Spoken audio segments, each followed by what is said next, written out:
I'm Trish Toby with WARC reporting to you live from Westchester, New York, where there appears to be some sort of mutant menace on the loose.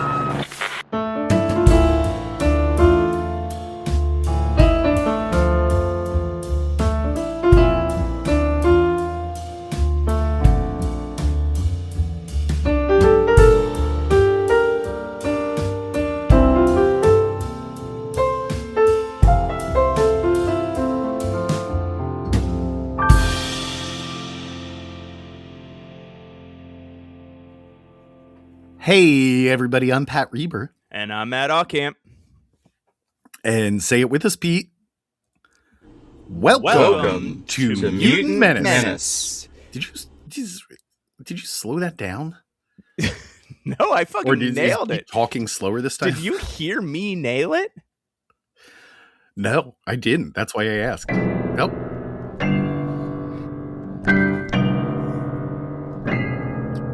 Oh my goodness, Matt. We have so many emails. Oh my goodness. I'm not going to apologize for this, but I did falsely accuse you of deleting some of our emails. Okay. Turns out they were just lost. I found them. But we do have a few emails. So some of these. Why aren't you apologizing for it? I don't think it was my fault. We both couldn't find these emails. So I'm going to go through a few older emails, but we have so many emails on top of those older emails. So I really need you to buckle in, Matt. You ready? You can just move them. Also, you're going to love these. We have so many corrections. Oh my God. I know, I was being sarcastic.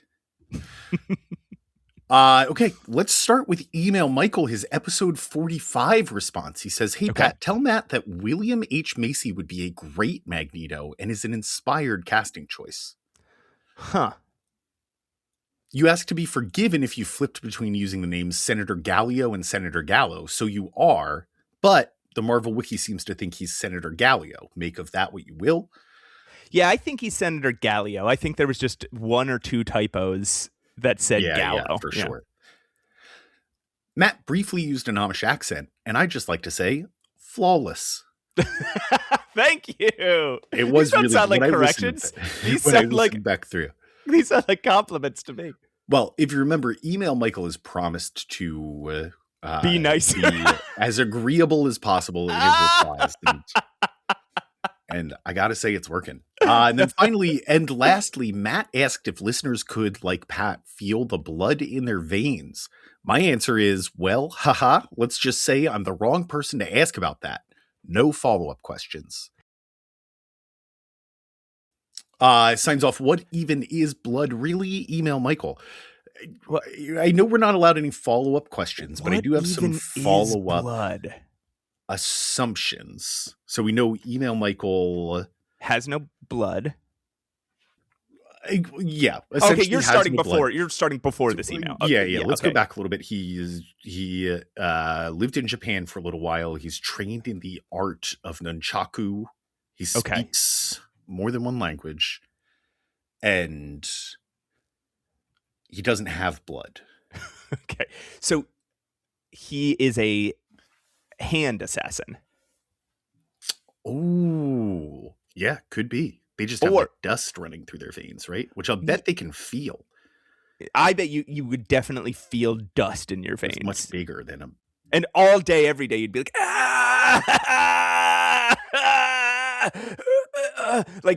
like as if it's almost there, as it's almost passed through.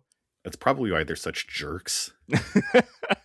Not Email Michael, the hand. Yeah, the hand. Up next, here's another one on episode 45. This is from the Ink Master. Oh, Ink Master. Hey, Pat, tell Matt that volcanoes are by definition a type of mountain and that the Andes Mountains, the main mountain chain in South America, are mostly volcanic. So, they most likely were in a volcano, which is how they can be so close to the peak and also near to lava at the same time. Huh.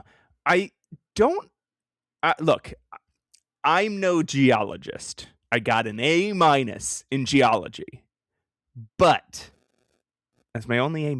Everything else I got an A or A+. drives me crazy. Fucking ruin my GPA.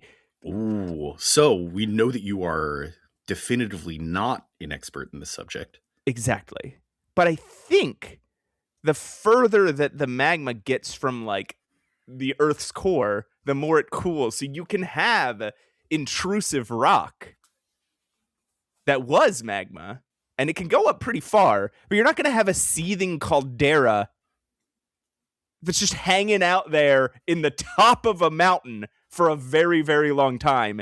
And the other thing that we pointed out that made this mountain ridiculous was that it was just a big hollow dome on top. Well, Inkmaster goes on. Since they were most likely in a volcano, the caves would then most likely be empty lava tubes from where the volcano was more active, from when the volcano was more active. Yes, but you wouldn't. But you wouldn't just have one sheet of rock forming the peak of the mountain, and underneath was fully empty space, like a plastic toy. I'm pretty sure we've asked Inkmaster to provide their credentials before, but I do not remember them. So there's the gauntlet's thrown down. They keep going. They say, I can't normally feel my blood, but sometimes when I experience an emotional high, usually prolonged excitement, I can feel the blood in my nose and front teeth. It doesn't happen often, but when I do, it feels like a buzzing sensation. Whoa. That's wild. Yeah.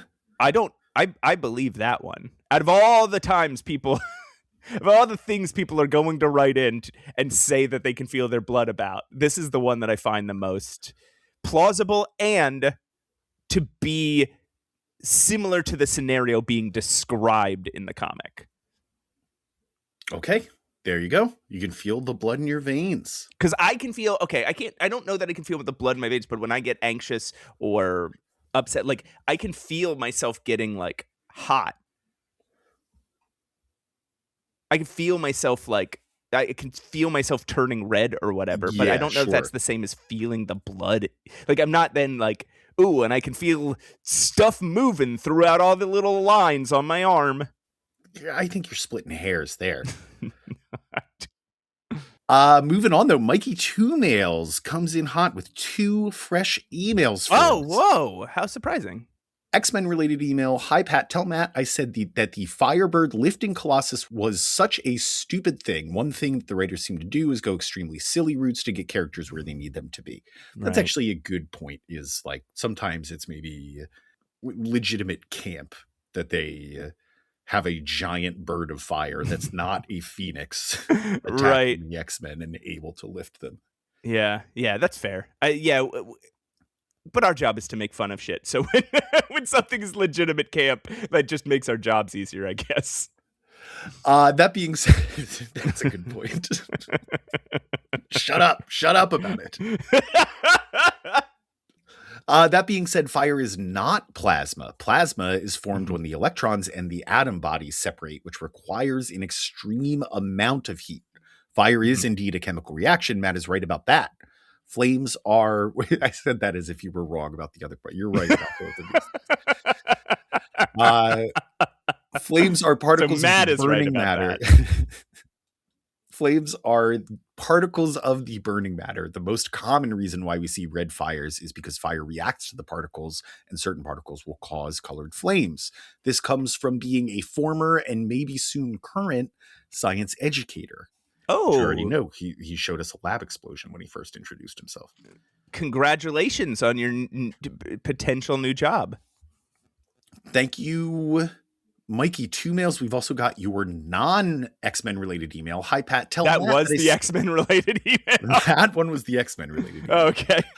Hi, Pat. Tell Matt that I said pilk is an absolute abomination and a mistake. Anyone who willingly consumes this and claims it is great has no taste buds.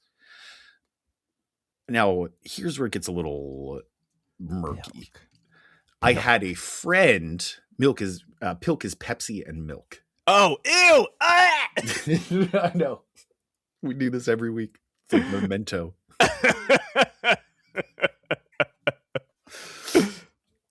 Here's where it gets a little murky. He says, I had a friend who made it for me once as a joke because I told him I don't care, I'll drink whatever. And it has made me become very specific when someone offers me something to drink in their home. That's a very good prank. That's really, really good. Your friend, I keep that friend forever.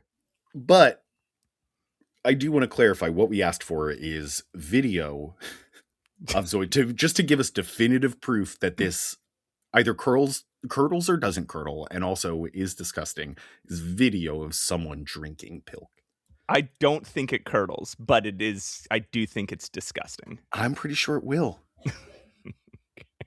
Let's keep moving on with an email from Brent, who I think is a first-time emailer, someone who is... Is this the Brent from the Discord? Yeah, very active on Discord and has a lot of fun things to say. But... Hey, Brent. But here is his Pat's Email Corner debut. Whoa. Brent says, hey, Pat, please tell Matt that of course Matt Murdock isn't Daredevil. Everyone knows that Daredevil's real name is Bart Hill. In fact, since everyone knew that, he had to change his name to the Death-Defying Devil. Later in his career, I guess, he provides a picture of a comic called Daredevil Battles Hitler. But it's just a bunch of gaudily dressed men fighting a giant Hitler. So Daredevil uses a boomerang. Oh. And has a spiked utility belt. Yeah. Daredevil, besides that, his costume looks like the eel. Yes. Oh my God. But without the jagged line down the middle, just a straight line down the middle. And was eventually placed into the Image universe. Oh. But they had to rename him Double Dare or the Death-Defying Devil. Because by that time there was already a claim. Created by Jack Cole, the guy who created Plastic Man. Oh, wow. Oh, that's interesting. Yeah. Thank you, Brent. Please keep writing in, and please keep tagging me every once in a while with strange pictures of Daredevil that you find in the Discord. Up next we have, Matt, this isn't a first-time emailer. Okay. It is their second time emailing us. It is their first time making it to air. Oh. I won't explain any further than that. Sounds like they said something racist. I know, I love implying.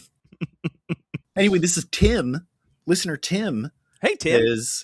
Hey, Pat, tell Matt he's wrong about feeling blood in your veins. People are frequently able to feel their pulse without trying. It depends on pulse rate and how aware of their own bodies they are.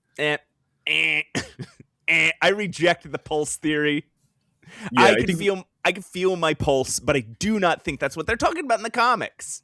It is. So we're going to hear this a lot on today's Pat's Email Corner, but it is worth pointing out, I'll give you credit here, that what we're talking about is feeling the blood in your veins, where I believe, mutantmenacepod@gmail.com, but I believe that a pulse is the blood in your arteries. Yeah, so I think a pulse is the way that your arteries, like your heart, it's the way they tense and expand and contract, rather. Oh, and so you're saying it's more like the musculature.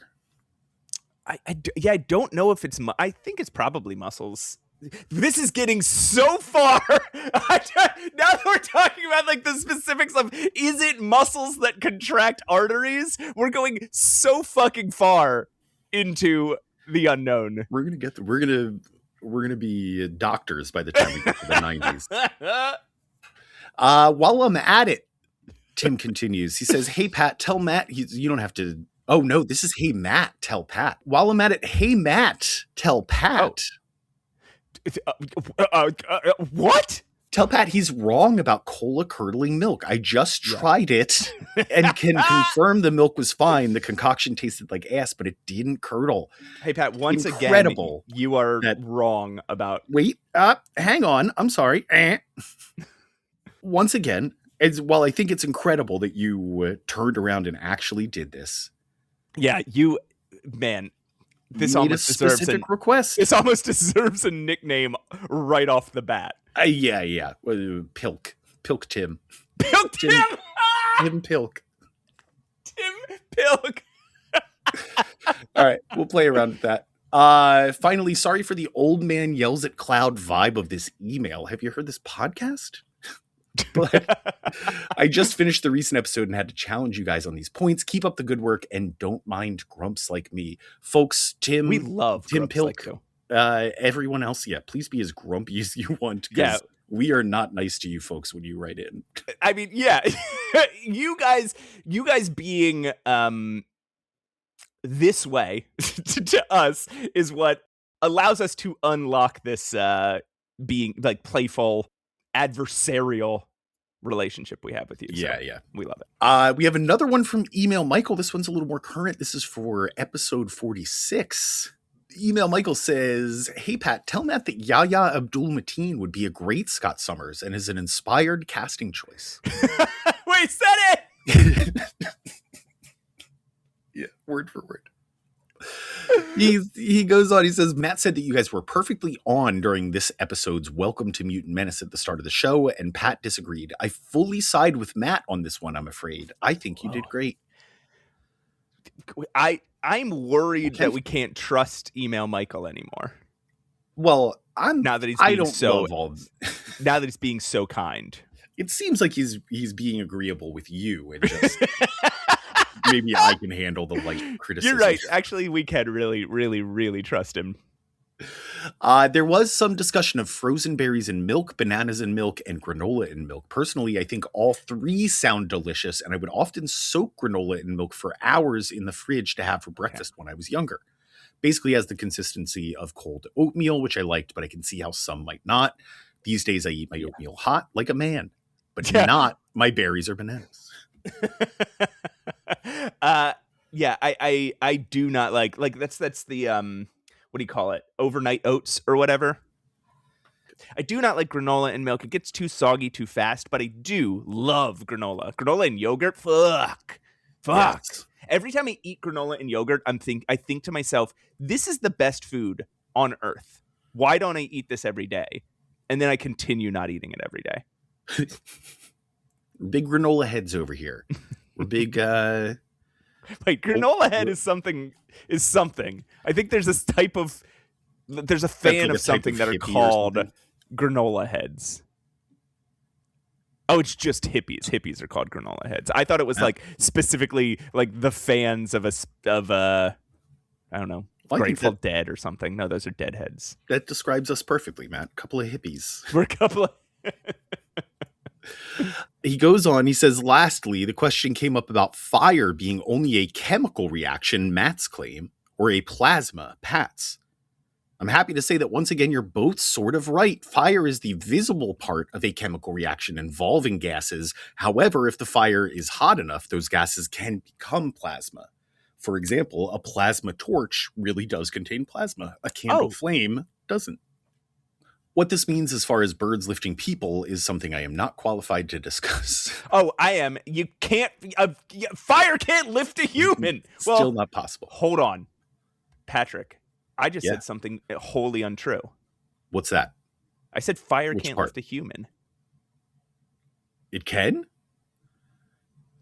Ever heard of an air balloon? Oh, hot air balloon. Yeah. Wow. You're right. Fire can lift it. Maybe that's what Pyro has going on. An elaborate system of hot air balloons. Yeah, there's a balloon. There's a clear plastic balloon. No, what do you make a hot air balloon out of? Leather? There's a clear leather balloon around that bird of fire that we can't leather, see. Like when they made Crystal Pepsi. Up next, we are still going. We're in the home stretch here, Matt, but we are still going. We have an email from listener Emily. Hey, Emily. Comedian booking. Hello there. Ignoring formatting rules. Hello there. Are you available for booking? We'd love to have you perform at our corporate event. Let me know. Pat, you respond to Emily right now. Yes, we would love to perform at her corporate event. All right, hang on. Yes, we are absolutely available. We'll travel. Sounds interesting, and we are usually available. What are the details? Say willing to travel, both independently wealthy. Willing to travel, both independently wealthy. Parentheses, we're a team.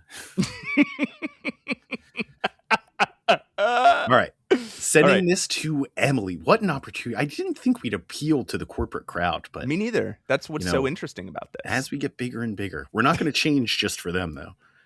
No, we're going to speak truth to power. Truth to power about the X-Men. Yeah, if one of their bosses is Roy Thomas or Bill Mantlo, hey, we're not going to hold back. I would probably hold back on Bill Mantlo. That guy's been through a lot. Yeah, all right. Yeah. We don't. We can talk shit on Bill Mantlo's writing, but nobody tell him ever. He deserves some rest and kindness. All right, let's keep moving instead of digging. Up next, Simon from Hell is back. Hello, guys. Simon, you don't need to worry about formatting. You have been here long enough. It took forever for different reasons, but here's Pat as a superhero. I'm afraid he's been a victim of the fact that I mainly collected comics in the 90s and had to suffer through stupid guns, superfluous pouches, and huge shoulder pads. Hope you like it and that I've still done Pat justice. Simon from Hell. And then, of course, we have a beautiful picture of me fucking jacked as hell. Yeah. With giant shoulder pads, a giant gun, and more pouches than Cyclops in the 90s. Have you ever worn something with shoulder pads? No. You should try it. I might now. Look at this guy. Damn, dude. Yeah, you look fucking yoked in this one. And a bunch of spikes on your one arm. This rules. This is sick. And a gun that doesn't make sense. That's what I love.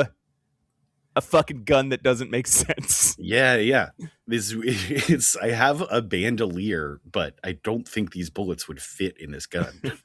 which is perfectly 90s. Which is chef's kits. Yeah. This is really great. Thank you, Simon from Hell. Please keep up the great work. We got to pair this with his rendition of you as a superhero, Matt.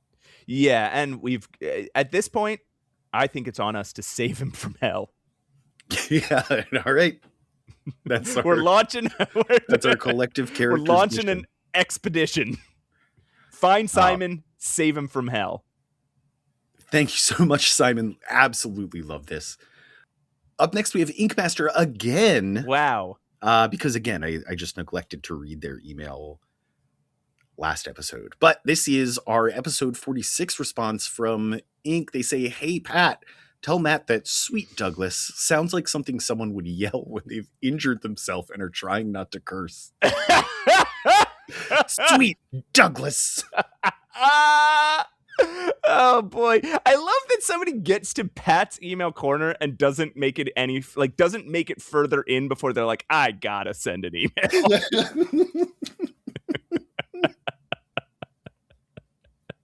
That's how you know the segment works. They also go on, I have heard of Pilk, and as someone whose two favorite beverages are Pepsi and milk. Oh my God. The idea of mixing the two sounds revolting. Milk as a beverage is revolting to me. Yeah, that's strange. I don't understand people that just can't. For all the opinions I have about drinking milk, yeah, I would never drink it myself. Yeah, I would never sit down to a glass of milk. I'd never grab a glass of milk and go sit down and watch TV or something and just be like, But it's fine if you do. Honestly, I think it's strange, but I think a lot of things are strange. I'm very judgmental. So please enjoy your Pilk. Inkmaster is no. Inkmaster said, "Did you know?" Okay, 2 more. No, I'm sorry, 3 more. Whoa! Holy shit! My goodness, we have so many emails, Matt. Up next is Pete. We all know Pete. Hey, Pete. Pete, He was just here. He just left. You could have just told us this. You could have just said this. Him to just say this on mic. And are you emailing while driving all the way back to Australia, Pete? Yeah, very dangerous. Hopefully you're doing talk to text. But Pete wants to talk to us about Kmart. He says, hey, Pat, tell Matt that his information was incorrect about Kmart. Here in Australia, we have 302 Kmarts. Mm-hmm. So he needs to stop with the lies. I'm sick of him spreading misinformation. Okay. What do you say to this, Matt? I say that it is fair that there are Kmarts in Australia. The truth about it, though. It's fair. They're allowed. Is that it's a totally different chain. Right. With a different owner and different corporate ID, different mission statement. Everything about that Kmart is different. The American Kmart brand only has 3 worldwide. Yes. So the Kmart Australia is its own corporation because I mean it's been a different company since like back in the 70s. So it was the same company at some point. Seems like yes, but they split a long time ago. Pete might have us on this one then. Either way, we should be considering our international audience. We are a global podcast. So thank you, Pete. So when we say Kmart, we should be looking up trademarks in each country. Specifying which of the 2 Kmarts we are talking about. Also, says Pete, in relation to XXL Men movie casting, he's got a few nominations here. And I love this. We now have our Coen brothers X-Men cast and our XXL Men. Uh-huh. William Shatner for Professor X, John Goodman for Magneto, Queen Latifah for Storm, and Jack Black as Beast, which is a shame because I fucking hate Jack Black so much. Oh my God. Jack Black as Beast is really inspired. So here's my thoughts on this. I don't like Queen Latifah as Storm, to be honest. I think what we're looking at here is a list of celebrities at their peak as X-Men. Not now. Yeah. And that's the problem. We want to make sure, this could happen. So we want to make sure that we're casting it realistically. We have power in Hollywood. All the bigwigs listen to this podcast. So, Pete, please take another stab at this. I did have one thought, actually, about XXL then, okay. Which is the Beast. And this is a bit of stunt casting, but I think it would work really well. The Beast should be Mr. Beast Mode himself, Marshawn Lynch. Huh. He's not. No. Jack Black is too good of a fucking idea for Beast. Jack Black's like 60 years old. Yeah, even Jack Black now. I mean, all of his stunts are going to be mocapped. Yeah, with true. Like a and different he'll actor, and he will just Mm-hmm. He's just doing the voice at this point. Okay. Well, I guess by consensus we can do Jack Black as Beast. Mm-hmm. But the rest, I'm sorry, John Goodman is just too old. Same with William Shatner. That guy's it's just not doing well. I like if we were doing like an animated XXL Men. Oh my God. These are who we would base the characters off of. I think, but it's an incredible start. Thank you, Pete. Thank you, Pete. We got to move on though, Matt. We have so many emails. And God, we are fucking 40 minutes in, dude. Yeah. We have one more, cool. Matt. It's we're truly in the end game now. Weapon Jason wrote in. He says, "Hey, Weapon Pat, Jason! Tell Matt feeling the blood in your veins is called a pulse. If Matt can't feel it, he should get checked out." All right. Once again, that's not how they were referring to it. And your pulse isn't your blood, it's your arteries. Next. He says, "I've read that the X-Men and Teen Titans was originally supposed to be a Cockrum Art X-Men and Legion of Superheroes story. But Teen Titans was more popular, so Cockrum left and we got this. We probably get Darkseid as the villain because over in Legion of Superheroes, Paul Levitz just brought Darkseid back in the Great Darkness saga. Don't worry, I know you don't follow the Legion. Before this, Darkseid had been out of comics for years and was mostly forgotten." What if that was the one we followed? Right, like every other title that comes up, we're like, I'm not following Fantastic Four or whatever, and then we just spoke with absolute authority on the Legion. We know. So that was obviously in relation to our bonus Teen Titans X-Men episode with Ernie the Blurred Without Fear. We also have reference to episode 46. Romita Sr. inking Jr.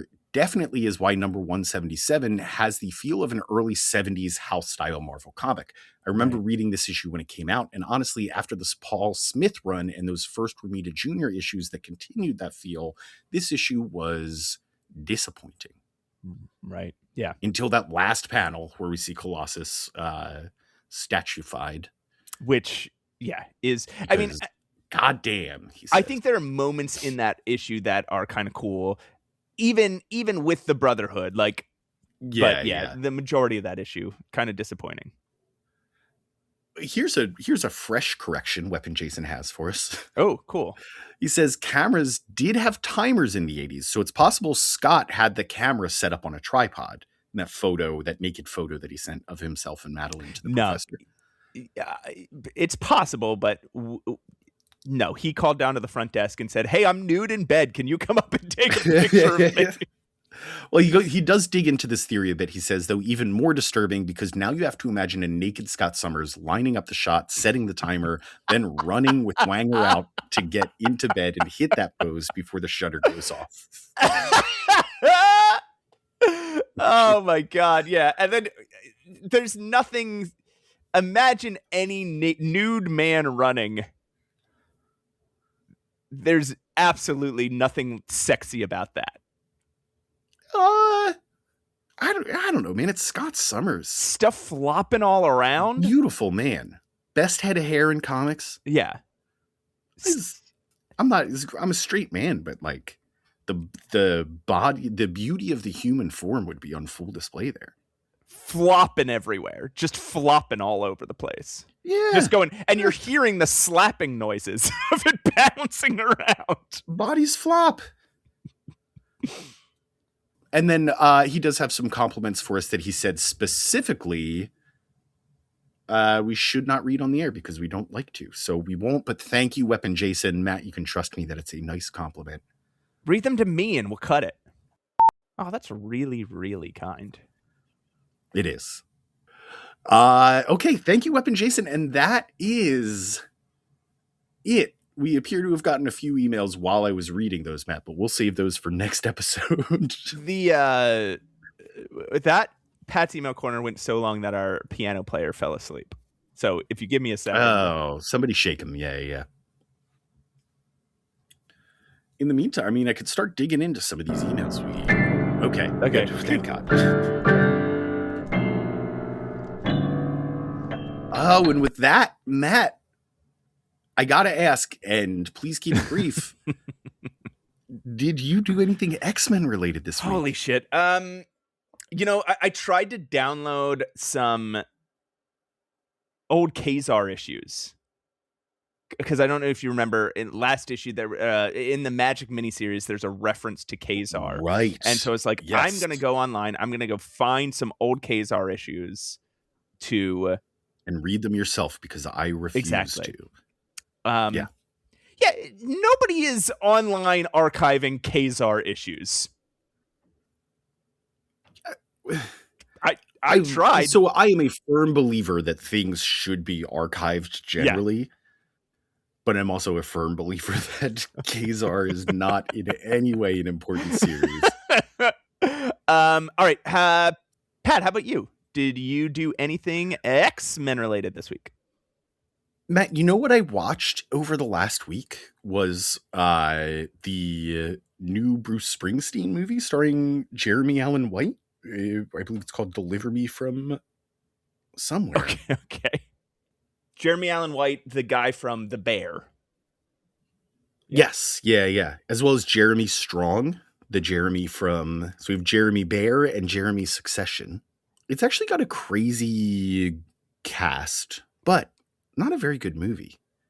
And I just want to say, I don't think I would be casting anybody from that in my Coen Brothers X-Men. All right. Well, Paul Walter Hauser is somebody that I would consider, but he already plays Mole Man in the universe. So, well, that is, I guess that is something X-Men related. Pat, we've got to keep moving forward. We gotta, Matt. We're so deep into we've recorded we read an hour of emails. Yeah, I hope you guys only listened to, say, 20 minutes of emails, but we read emails for almost an hour. All right, Pat, I'm going to tell you about New Mutants number 14. Wait, New Mutants number 14? I have a question for you, actually, to start. Oh, yeah. What's up? Do you believe in magic? With a C or a K? It's with a K. Do you remember the Magic miniseries we read a little while back? Yeah, it was last week. Oh, okay. Well, yeah, this is basically the follow-up to that. And we got a New Mutants episode, Patrick. Ooh, okay. Yeah, hell yeah. Let's... I don't think we need to do any catch-up. If you've listened to the Magic miniseries, you are caught up on everything you need to know for this. If you haven't, Ileana's magic now. No, she's not. Oh wait, yes, she is. Ileana's magic with a C now. Why do they keep using the name Magic without actually bestowing the title on her yet? What's going on? All right. Chris Claremont's the writer, Sal Buscema is the penciler, Tom Mandrake's the finisher, Glynis Wein is the colorist, Tom Orzechowski is the letterer, Louise Jones is the editor, and Sim Hooters. It's when Maxis really fell off a cliff. They did Sim Hooters. Anyway, that's the editor-in-chief. Release date, December 27th, 1983. Cover date, April 1984. We meet Ileana right where we found her at the end of the Magic miniseries, standing over a cliff on the Xavier Mansion grounds, looking at her Bloodstone medallion, contemplating her dark past and her potential future, as she does. Snow starts to fall, and she hears joyful noises coming from the mansion. The New Mutants have been let out of class early and are out playing in the snow. She also tries to throw the medallion away in one of these panels and can't. Interesting. Ileana stands brooding, wondering if she should approach. Would she fit in with the New Mutants? They laugh so easily, while I've forgotten how to cry, she thinks. Xavier, brooding himself, notices Ileana's brooding and wonders why he still can't get into her mind. We're both brooding! He's just over here trying to brute force his way in. He's like, I've tried everything. I've been doing this nonstop for days! The New Mutants notice Xavier's brooding and surmise it must be because his lover Lilandra recently left for space. They know how to pull him out of it, though. They'll throw him a surprise party. Okay. Kind of sitcom-ass setup. Everybody... Chris Claremont apparently loves surprise parties because it's every 12 issues somebody's throwing somebody a surprise party. Fuck, dude. I hate to say it. Because... Yeah. Something bad happened. Something tragic happened sort of recently. Sal Buscema passed away. And granted, passed away at 89. Had a good long life with a lot of achievements. But fuck, man, his art takes a fucking nosedive in this issue and these upcoming issues. He does not want to be drawing New Mutants. I think there's a few moments where you can say, like, okay, Sal, this is a little inattentive. There's also some really beautiful stuff in this run, though. You think we'll talk about it, I guess, as that we he's get to he's clearly trying very hard on and just not succeeding is drawing a dog's face. He is getting further and further. It's a rat every single time. He's got it's like he's got a pet rat that he's referencing. There's characters he likes and characters he doesn't seem to care as much about, and like he puts a lot of attention into Amara's face and Ileana's face. And he puts a lot of attention into anytime Cannonball blasts. Yeah. So the New Mutants run off to find Stevie Hunter and ask her for a ride to the mall, inviting Ileana with them along the way. That just solves the question for her. As they head out, though, a giant looming silhouette watches them from the woods. Sim! Oh, come on, man. This guy You thought you were rid of this guy. He's dead. When they get to the dance studio, Stevie is immediately down. Not Doug Ramsey, though. He's trying to find Kitty. It's real important. He just pops in. Doug, he missed dance class. He showed up to be like, I know I missed dance class, but have you seen Kitty? Everyone else, though, stuffs themselves into Stevie's Saab, though, and head off for the mall, noting that they're still reconstructing it from the last time the New Mutants were here, back in Mutant Menace number 38, when they fucking the Sentinel destroyed it. Yes.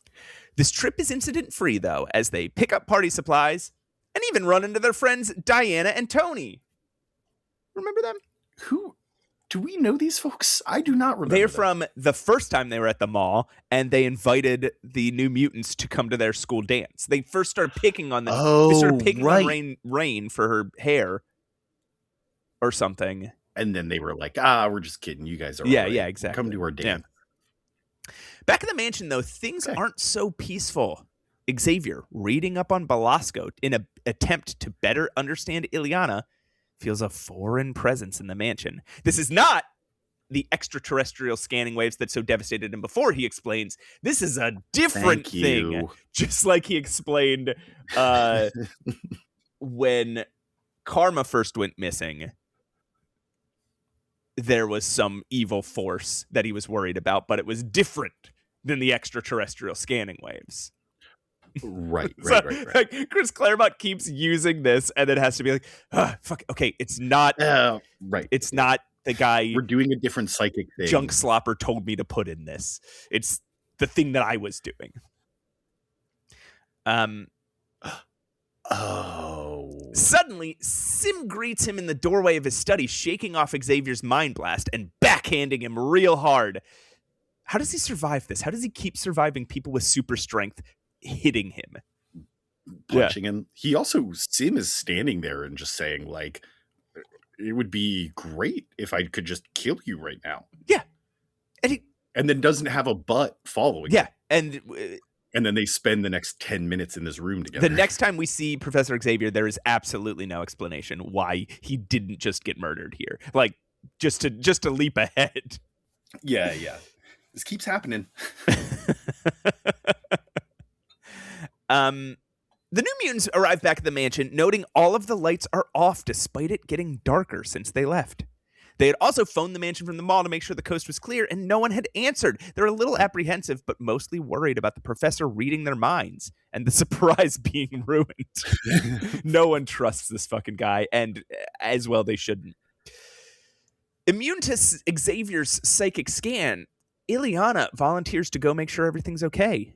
As she walks towards the mansion, Amara mentions that she reminds her of Selene, and Roberto notes that even the X-Men are scared of her sometimes. Ileana hears it all. She powers through, though, rough. Thinking about what a true friend Kitty Pryde is. You know, there's supposed to be a sapphic subtext between Kitty and Ileana that a lot of people at the time picked up on, and a lot of people still remark on, and I think even Claremont confirmed. But I'm going to be honest, I don't fucking see it.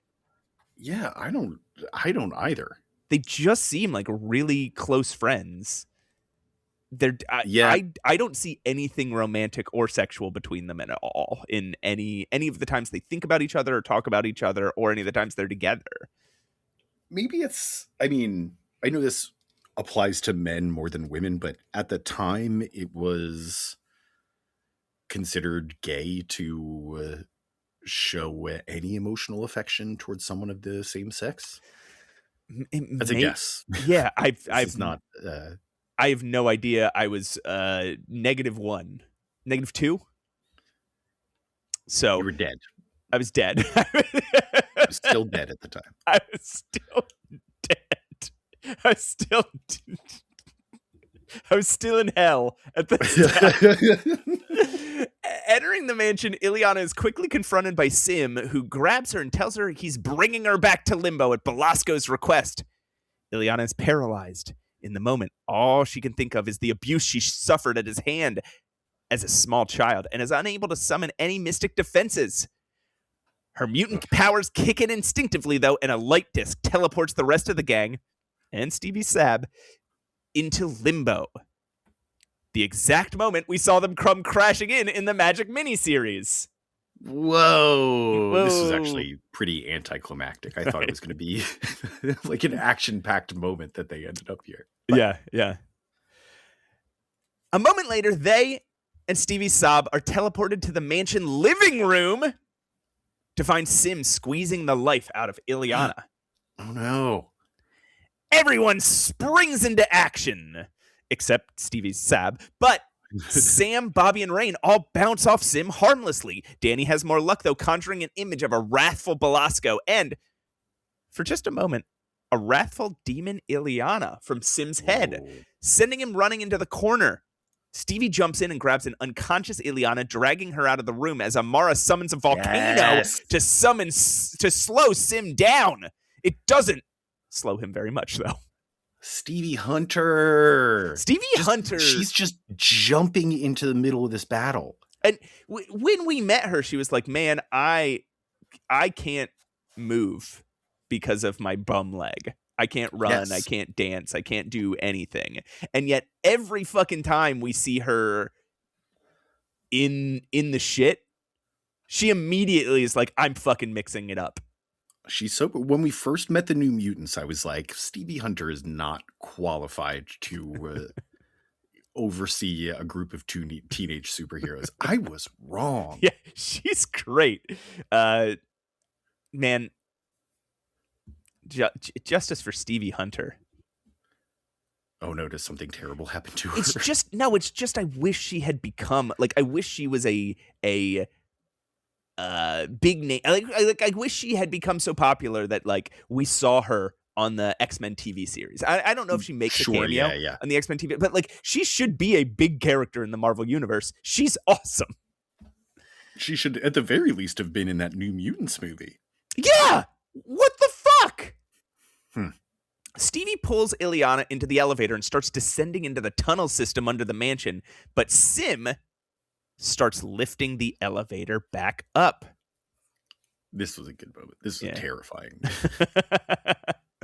They jump off just in time, but Stevie agitates her old knee injury in the process. She pulls them both as far as she can until collapsing as Sim closes in on them, promising to pick Stevie's bones clean for interfering. But just then, he's hit in the face with a magic blast as Illyana tells him he won't be around to make good on that threat. Her fists crackle with power as Sim recovers from the blast and prepares to strike back, but Illyana summons her soul sword and holds it to his throat. Ooh. She considers killing him, but instead declares that he's now in her service and sends him back to Limbo with a light disc. How was he not already? I mean, Belasco sent him here, but Belasco is less powerful than Sim right now, right? Yeah, I mean, so Danny pulls the image of Belasco out of his head as his greatest fear. And it's the demonized version of Belasco, but you have to imagine that he's just well, what else am I going to do? This guy. Right. I'm going to still follow Belasco because he's fucking scared. He scares me, and he's scared me for, however long Belasco's been in Limbo. Indefinable amount of time. Right.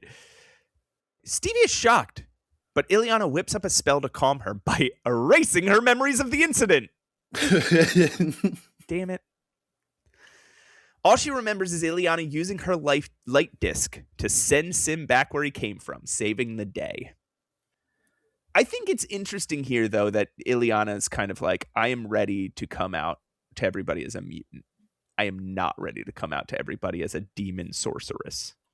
Yes. Yeah. That is like she's been hiding both from everybody, and yet this is what she's comfortable sharing. It also it kind of shows how mature she is despite being 14 years old, and just like her decision-making capability, whether she's making the right decisions or not, she's at least very confident in those decisions. Right. Later that evening, the X-Men return home to find a party in full swing, despite the car and volcano in the living room. It's a very funny scene. It's very like that meme of from Community, where Troy returns. Troy with returns a pizza to see everything on fire. Yeah, exactly. So Xavier is okay with all of it. So the X-Men join the party. Xavier is so happy, in fact, that he stands up out of his chair without even thinking and shares a waltz with Ileana. His legs have finally recovered. Whoa. Okay, I thought what was the problem then? Exactly. The last time we saw him, Lalandra's like, I finally discovered the problem. It's physical. Right. It's not strictly psychosomatic. And yet, Kitty stands over by the window, sharing in all the joy when she notices a figure watching through the window from outside. It's Doug Ramsey. I think the moment I saw this panel of Doug peeking in the window, I sent it to you because I couldn't stop it. It's like the that Onion cartoon with the sickos guy standing outside. It is that. It's like faded. Yeah. His face is obscured by the fog and light on the window. It's actually it's really well. I'm gonna say it kind of looks like some of the fucked up people in like early Sandman issues, or like Alan Moore's Swamp Thing. Yeah. Some little creep staring in your window from the cold. Yeah. Like a ghost boy. Well, do you remember he was looking for her back at the beginning of the issue, and he's got important news to share. He got a scholarship to a prestigious boarding school. He'd love to take Kitty to take a tour with him since she was a student there, even if only for a week. What? It's called the Massachusetts Academy, Pat. No. Man. That's the Emma Frost school. Yeah, to be continued in X-Men 180. Man, this issue really felt like a child's like a comic for kids, like a children's comic.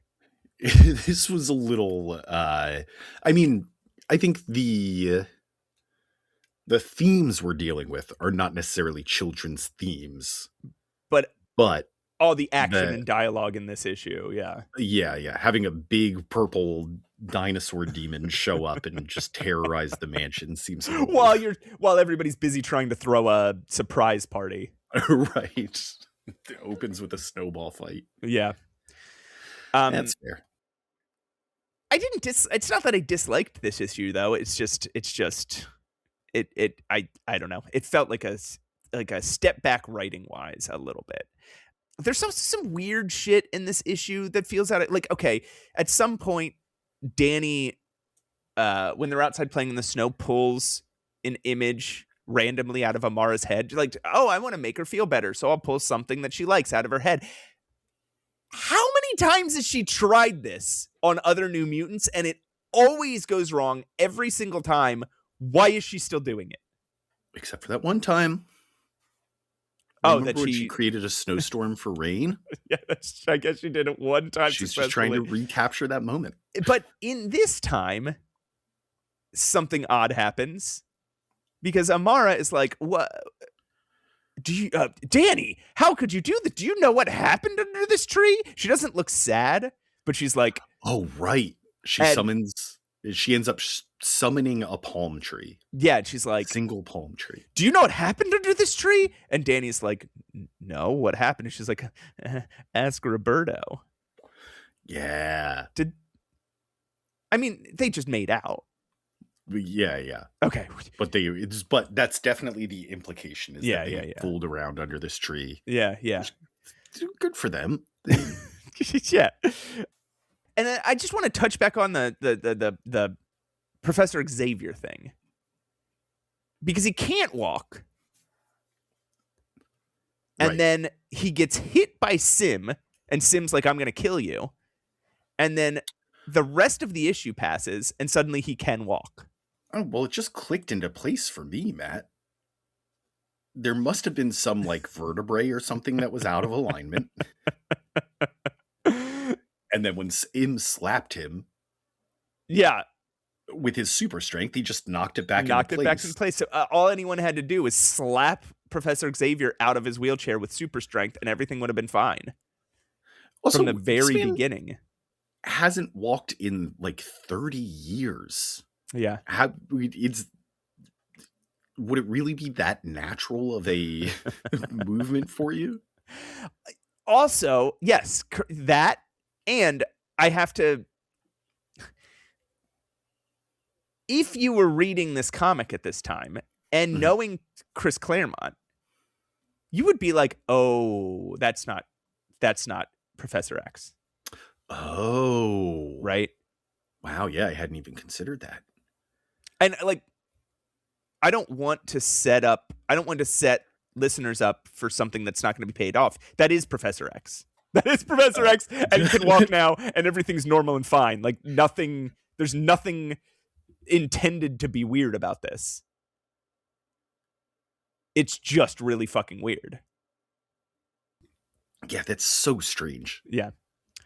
But it's here now. I also have another stupid thing that I want to talk about. Do you know about You did not like this issue. Do you know about the flick thing in comics? Do I know about the flick thing in comics? So in general, sounds like no. Generally, comic book lettering is done sans serif and is tight. So when you write the word flick in a comic, it almost always looks like fuck. So oftentimes, unless they're making a joke, comic book writers will avoid the word flick. Here, they use it, and it looks like Sam Guthrie says, "Fuck the Switch." Beautiful. Maybe they just hadn't learned that lesson yet. Yeah, I guess not. Maybe this is where they learn it. Maybe people clip it and put it on punk rock posters or something, and they're like, "Fuck." That's all I have to say about this issue. Okay. Well, that is serendipitous, Matt, because I was just about to read us the follow-up to the story from Uncanny X-Men number 180. This is surprising, but I will allow it. Whose life is it anyway? Which one? That's the name of the.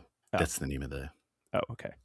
The comic. Now, for anybody that's confused, this is not a take on Whose Line Is It Anyway, the show that came out 5 years after this. This is actually a reference to the 1981 Cassavetes film starring Richard Dreyfuss, which is about a man's struggle to recover from a car accident. He loses the use of his legs. Oh, okay. So here, so this issue is going to be about Xavier, struggling to walk again.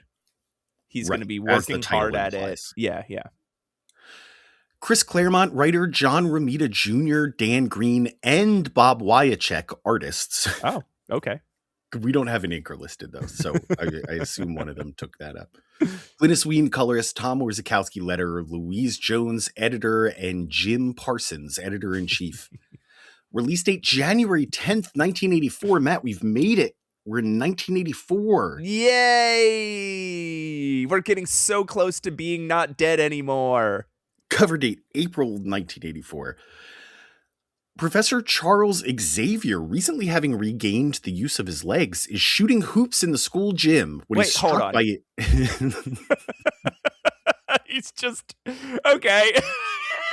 He's moving like fluid.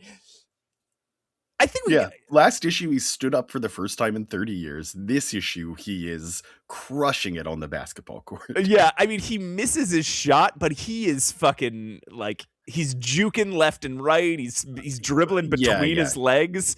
What? Man's got the moves. The hell? He's also talking to himself like, "Ooh, Abdul-Jabbar attempts a steal, but Xavier slips past. Oh, what a play!"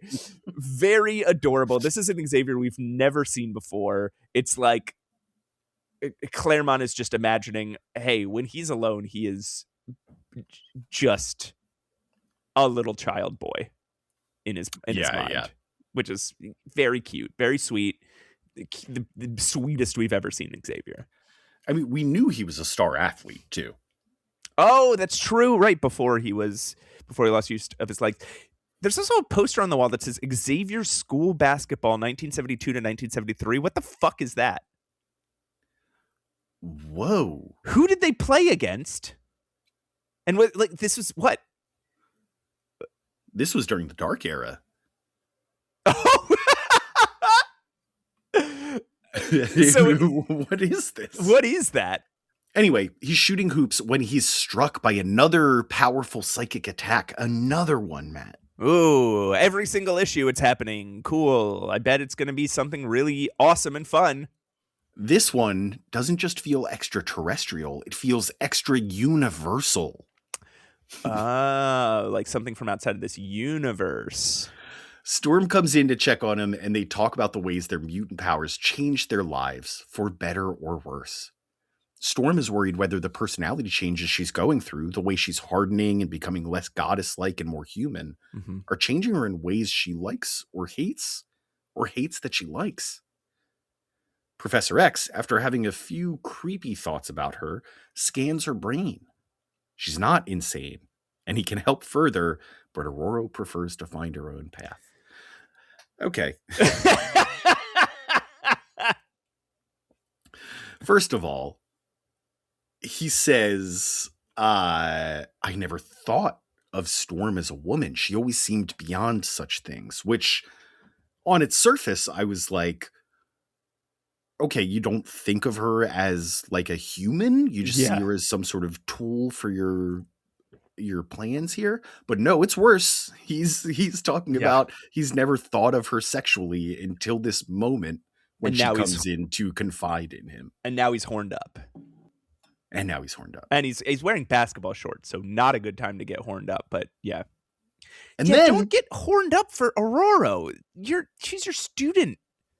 I don't think he has a full grasp on the ins and outs of mental illness here. He scans her brain and says, nope, not crazy. She's clearly going through a mental illness right now, right? She's clearly going through a bout of depression. Right. But at this also, I don't think that's how that works. I don't think that, and granted, I'm not a doctor of psychics, so I could be wrong here, but I don't think that psychically you can just detect mental illness. She's like, I am going through something, describing behaviorally depression. She's like, I'm going through something, and he touches her head, and he's like, no, you're not. I guess he's not a behaviorist. I guess he's more of a, what's the word? He believes that mental illness is some deformity in the brain, so he's a eugenicist. Oh. All right, let's chew on that for a little while. So Storm, also, I want to like her, this whole change, I keep thinking of it as unearned, right? Like I keep seeing her just like she's suddenly a badass who hates plants actually, and she might want to kill people, and like this all happened so suddenly, and you're kind of like she met Yukio and suddenly she's like, oh, I'm different now, and it feels really unearned. And then I always have to remind myself that she fucking died. Yeah, she died dead. She was a dead person. She died. And then was cosmically reborn by a space whale. Yeah, that is essentially a representation of a god in like a multi-theistic system. Yes. So yeah, she's entitled to. Right. And it's just that the Yukio thing happened so, like, the focus shifted so quick. Yes. At the mall. Oh.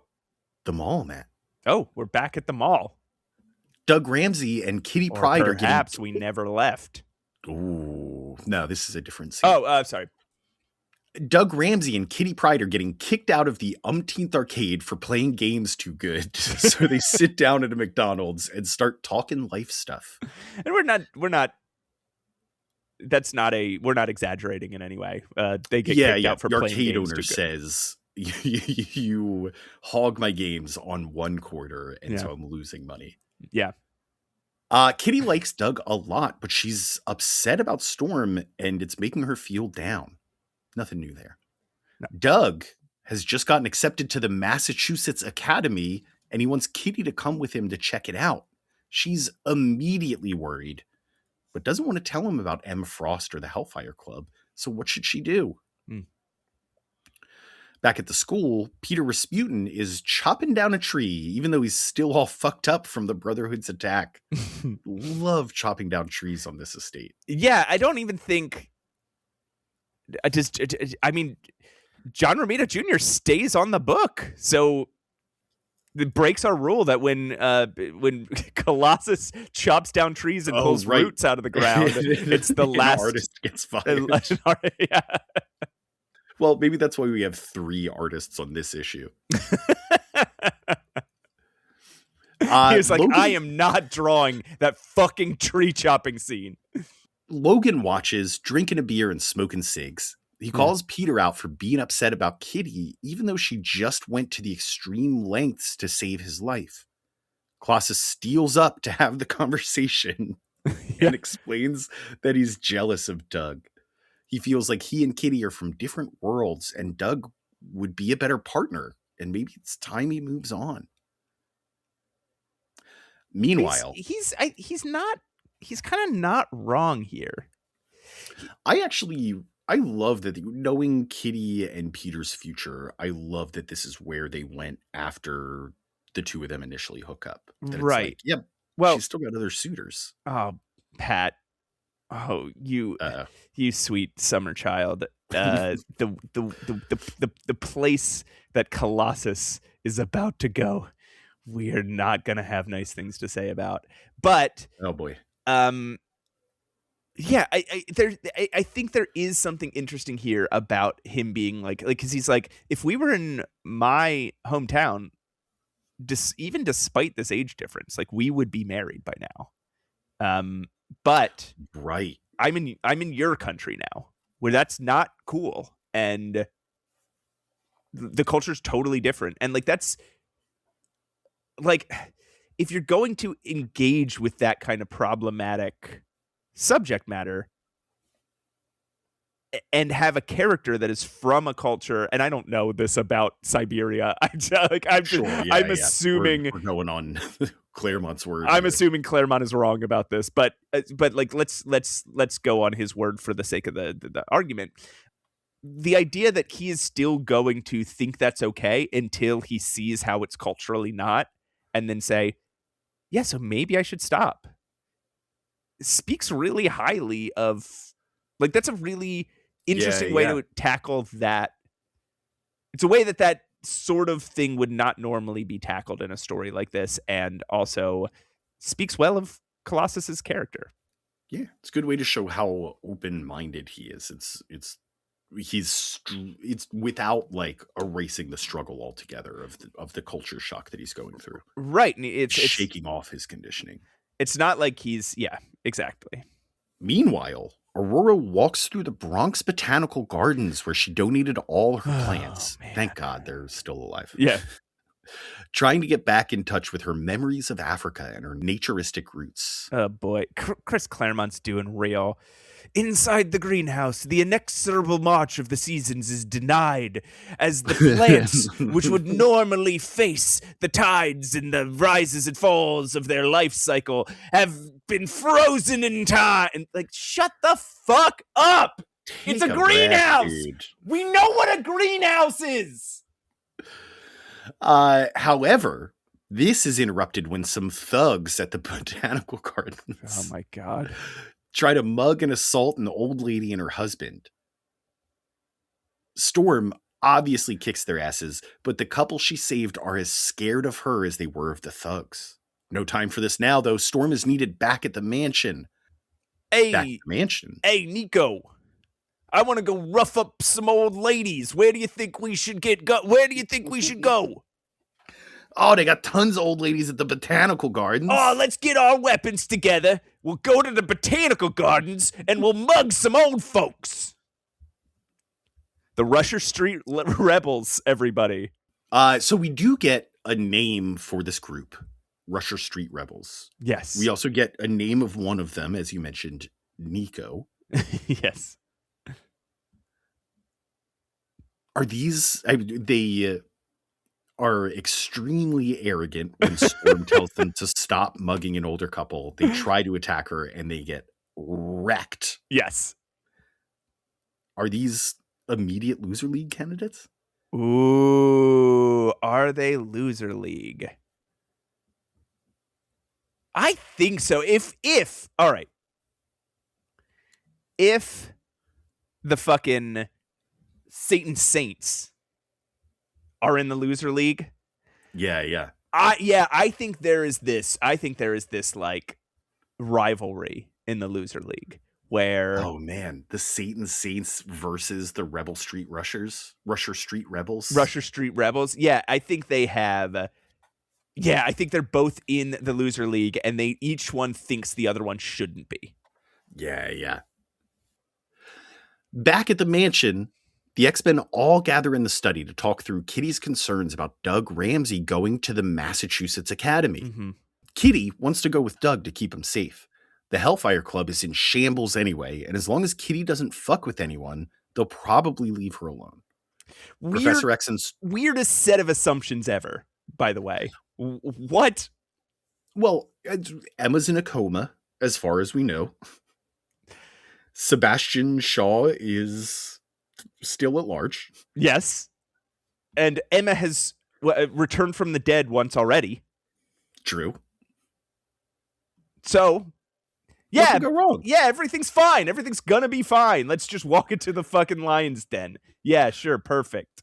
Professor X and Storm are concerned, but approve the plan nonetheless. And Professor X reveals that Doug is actually a mutant with the ability to comprehend any language.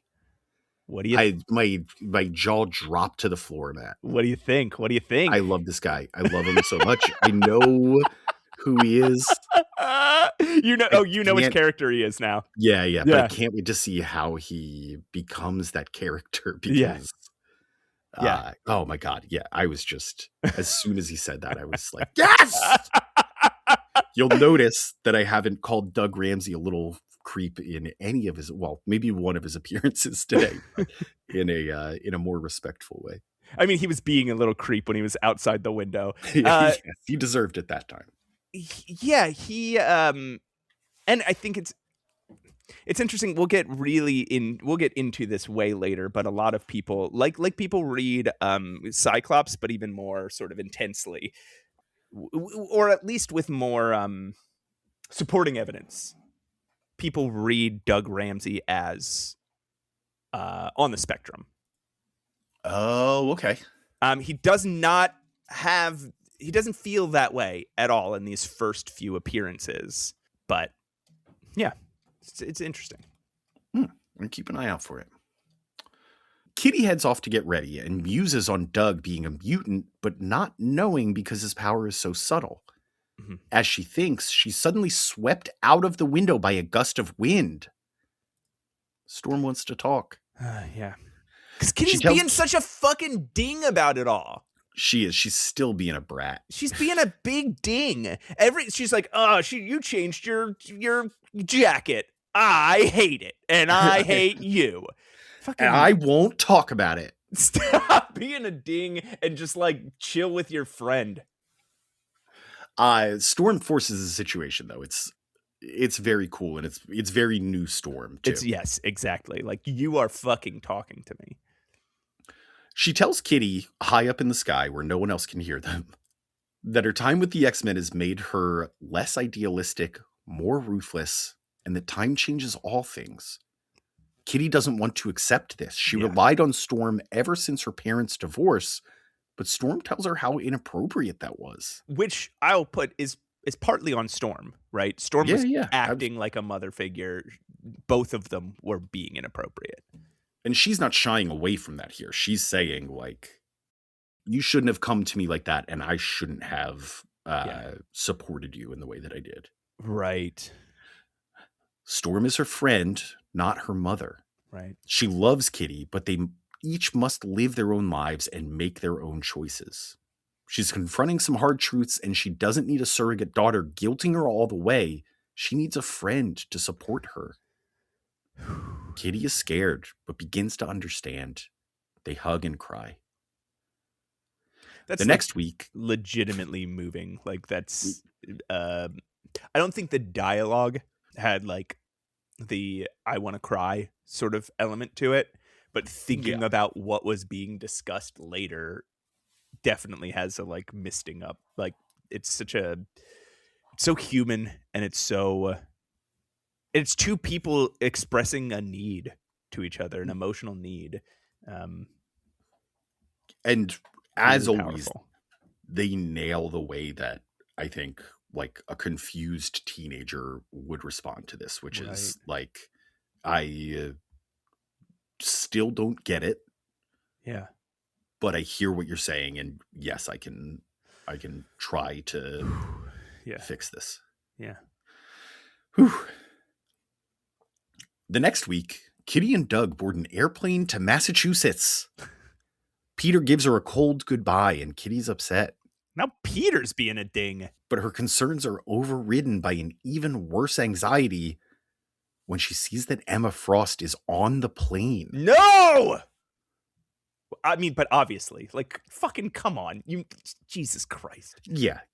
Then the professor takes the X-Men to Central Park to follow his weird telepathic attacks, and they find a weird gate and disappear through it. The end. You know, I think something like an editor-in-chief might look at a scene like that and be like, hey, this feels completely out of left field and feels like something that is interrupting your story. So maybe you should just cut this part.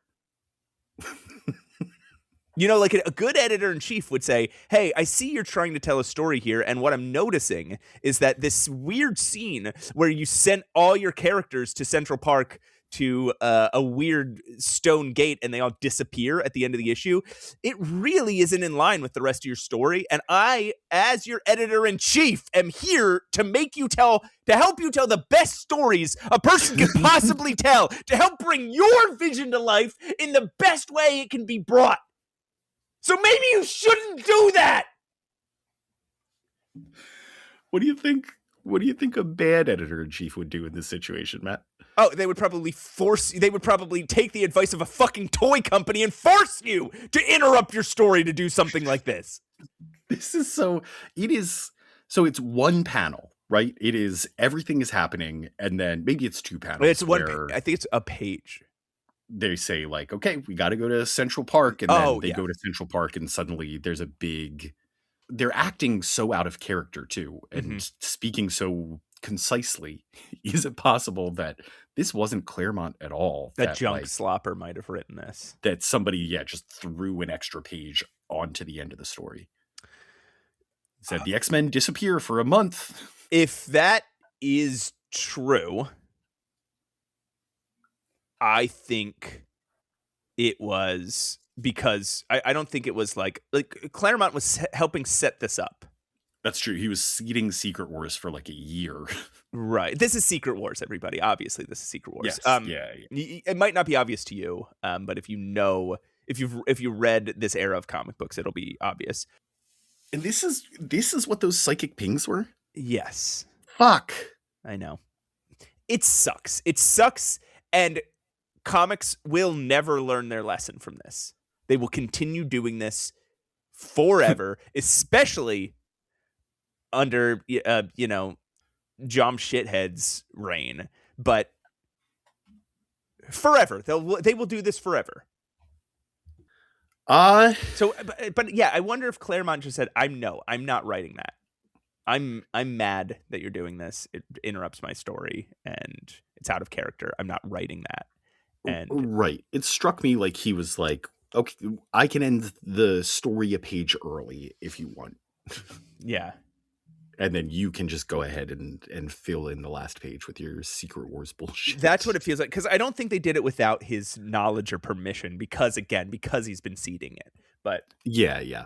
And also, they would know by now that if you try to do that to Chris Claremont, there's going to be a big reaction. Oh, that's how New Mutants started in the first place. Is that what you think that'll hold? That's interesting that you think that they won't do anything sneaky and underhanded in maybe even the next year.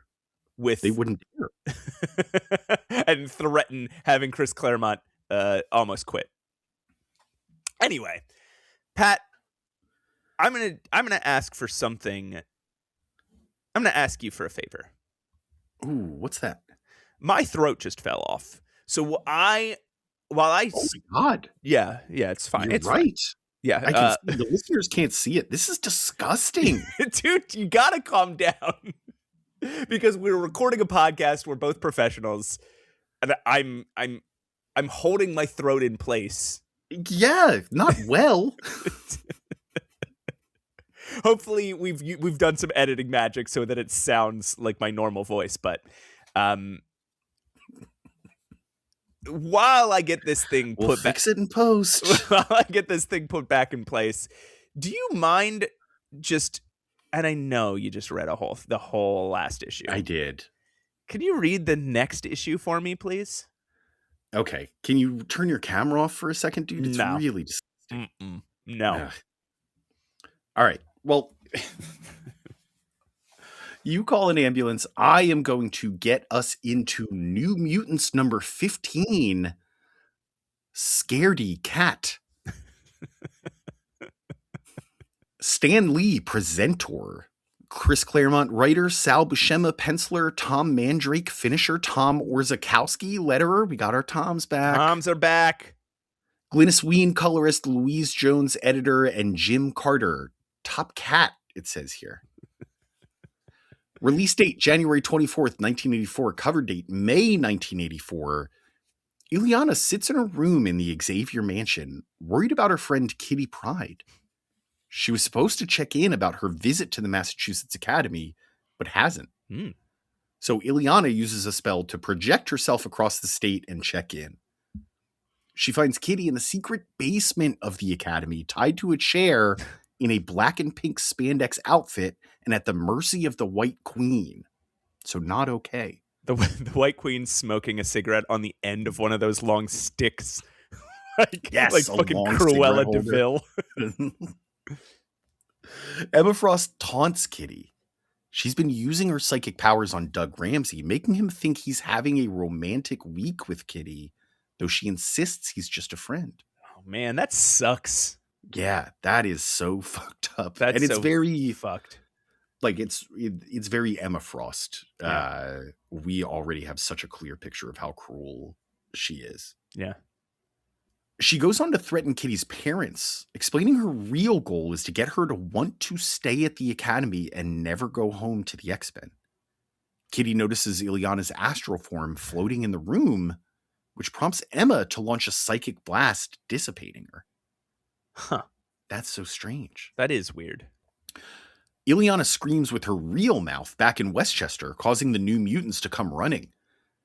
Expecting to find a young girl alone in her room, they kick open the door to Ileana in the center of a pentagram in agony, with a swarm of demons bursting from her forehead. God, this happened to me once at a sleepover party. It was so fucking embarrassing. Did you get a good nickname out of it? Everybody the next day called you Sinhead.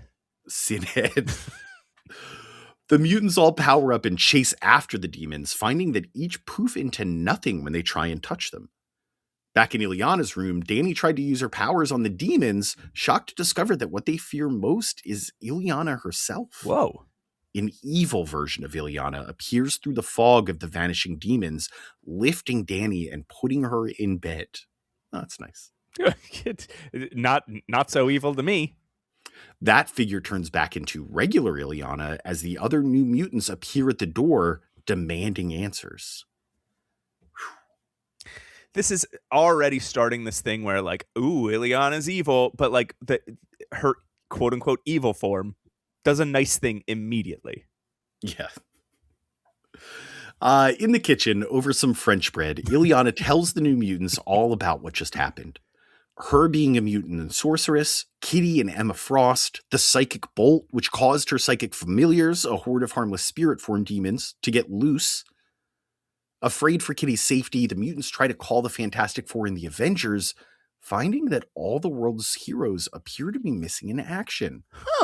As if they're part of some kind of secret war. Wow, that's weird. Like a secret war, and a war that happens in secret. It's a mystery. How would a war happen in secret? By the way, like it would have to be outside of our universe to be sure. You can't do that. I do absolutely love that for once the Fantastic Four and the Avengers aren't available for an actual reason. Like an in-canon reason. So after some cajoling from Ileana and Amara, the New Mutants decide they're going to Massachusetts themselves to save Kitty Pryde. If they could only figure out how to get there. I also absolutely love this. It's a throwback to old X-Men. It is. It's just like, well, there's nobody else here. We're in New York. Yeah. And then they decide to scrounge up some change and take the damn bus. Apparently, Bobby's got like a lot of money in his piggy bank. I mean, Bobby is very wealthy. Yeah. It's not plane money, though. It's still bus money. There's also a brief interlude. They didn't have to go get part-time jobs for a day to scrounge up money for a plane. Remember, Hank and Bobby became like street performers. Right. There's also a brief interlude where Sunspot and Wolfsbane stare at the Holy Ghost Church across town in a daze. What? And Sam and Danny worry it has something to do with the time they met Cloak and Dagger. What? But we'll talk about that in a future episode. Oh. The gang move on to worrying about more pressing issues, though. Pacing the bus on the long ride to the academy, Sam talks to Danny about how the Hellfire Club are one of the X-Men's most dangerous enemies, and Sam thinks about how even the Danger Room wouldn't let them face the Hellfire simulation out of safety concerns. Weird. He sits with Rain, who is still panicking about Ileana. Rain is petrified because Ileana is a witch, and she herself is likely a spawn of Satan. Wow. Yeah. But Sam talks her through it with some amateur theology. Rain reveals that her mom died in childbirth and that Reverend Craig used to blame her for it. He'd say that she died because of her own sin and that Rain was meant to atone for it. Huh. Jesus Christ. That is some high level religious, emotional abuse. Yeah. Sam comforts her by telling her that he misses his family too, and she can come next time he visits them. It's a really nice, like, Sam being sort of a older brother, Southern church-going guy being like, I don't think that's how Jesus works. Right. It is a very amateur understanding of the Bible, but not just of the Bible. It's an amateur understanding of the difference between different religions, and that in Rain's religion, this is like what he's saying there is, I think your religion is wrong. which like is not great, but Also, but he's doing it to cheer her up, and he's, you know. He also he makes his point by saying, I was attending Sunday school long before you were even born. Sam, you are 2 years older than her. And like, no, you just weren't. And wasn't she fucking raised by a priest, by a reverend? Right. She's been getting it since birth. Every time Sam tries to pull this kind of shit on people, every single time, it's absolute. Every time he's like, I'm the oldest one here. It's like, it's such bullshit. Later, deep underneath the Massachusetts Academy, magma melts her way up through the floor, allowing the gang to sneak in. Oh. Ilyana, wearing Kitty's old X-Men uniform, leads the way to her cell. When she runs to untie her, though, she finds that it's an illusion. And behind it, the White Queen. No! To be continued. No! But, I mean, entirely predictable. Yeah, we get one more attempt from Sal Buscema trying to draw Rain as a wolf here, and the swing and a miss. Yeah. It looks more like a greyhound than anything here. Yeah, at least looks canine here. Yeah. Well, in some panels, not when she's sniffing the ground, it looks like a rat again. But and it kind of has a foxtail. It doesn't. All right. Yeah. It's not. This was not someone looking at a picture of a wolf. No. Pat. Yes. My throat is back in place.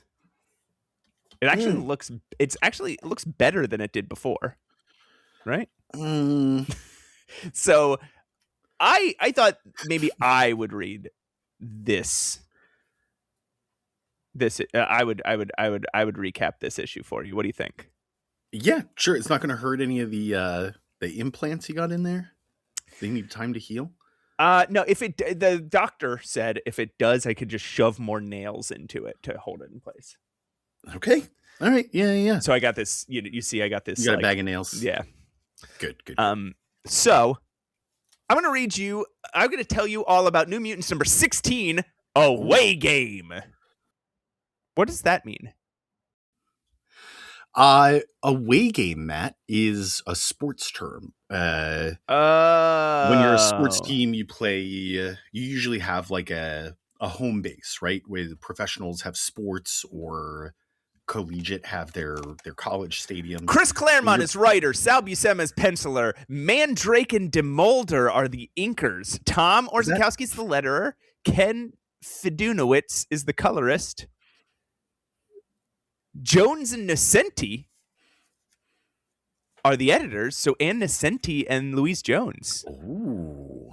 Wait, and that's Tom Mandrake. So the Toms. The Toms are still here. Okay, all right. But DeMolder is like in between them, third wheeling. Yeah, and then some guy named Jim Shake Shack is the editor-in-chief. Release date February 28th, 1984. Cover date June 1984. The New Mutants stand in a spotlight.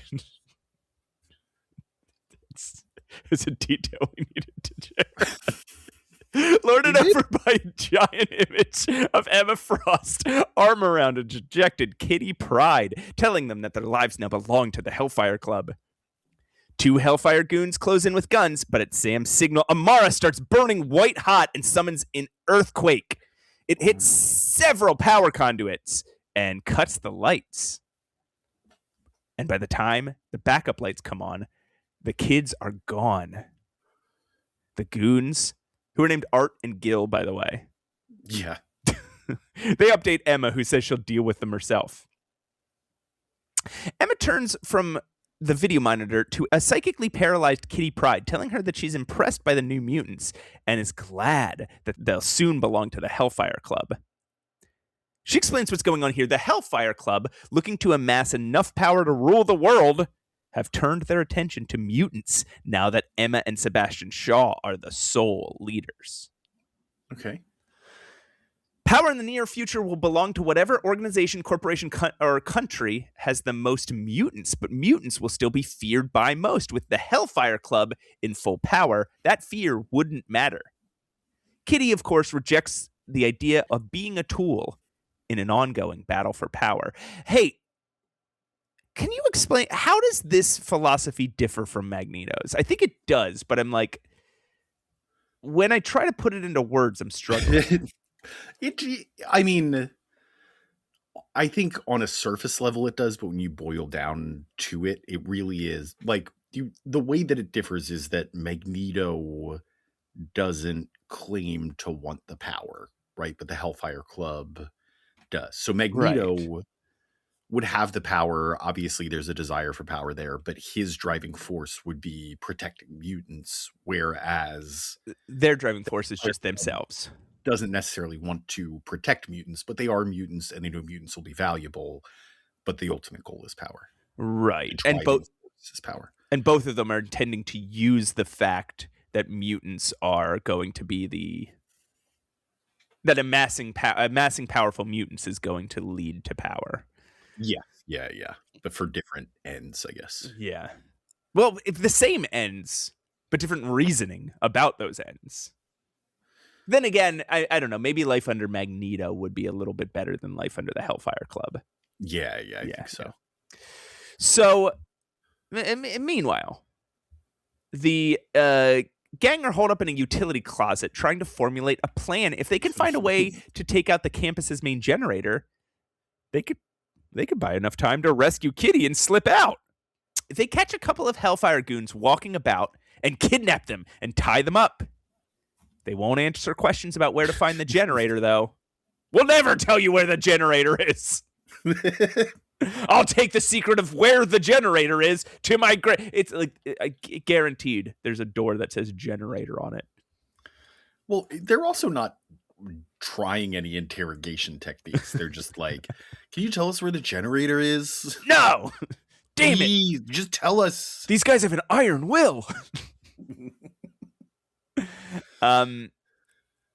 So this is until Danny conjures an image of the White Queen with fangs from their heads. Ooh. They'll talk, but they let Danny know what a monster she is for having done this, for having reminded them of their boss. I showed you a picture of your boss. You're a monster. I think it's more of her delving deep into their psyche without permission, but yeah. Danny needs a moment to herself because she kind of agrees. I shouldn't have shown them a picture of their boss. No time for that now, though. She and Ileana seem to be the only ones that can fit into the Hellfire Goons costumes.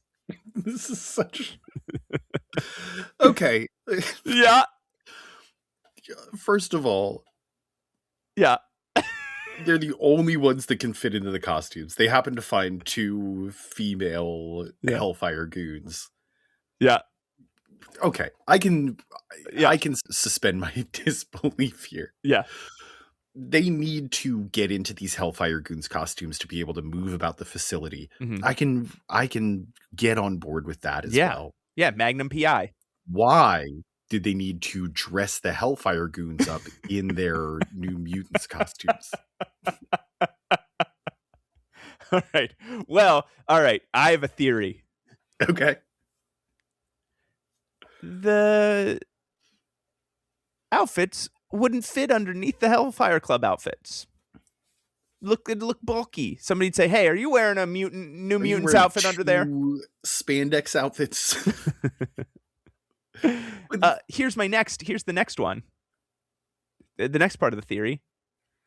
It's like memory foam. It maintains the form of whoever was wearing it last. So if you just hang it on a hanger, it's gonna come out flat. Yeah, then your hips, your boobs, your wrists, they won't be able to fit in them anymore.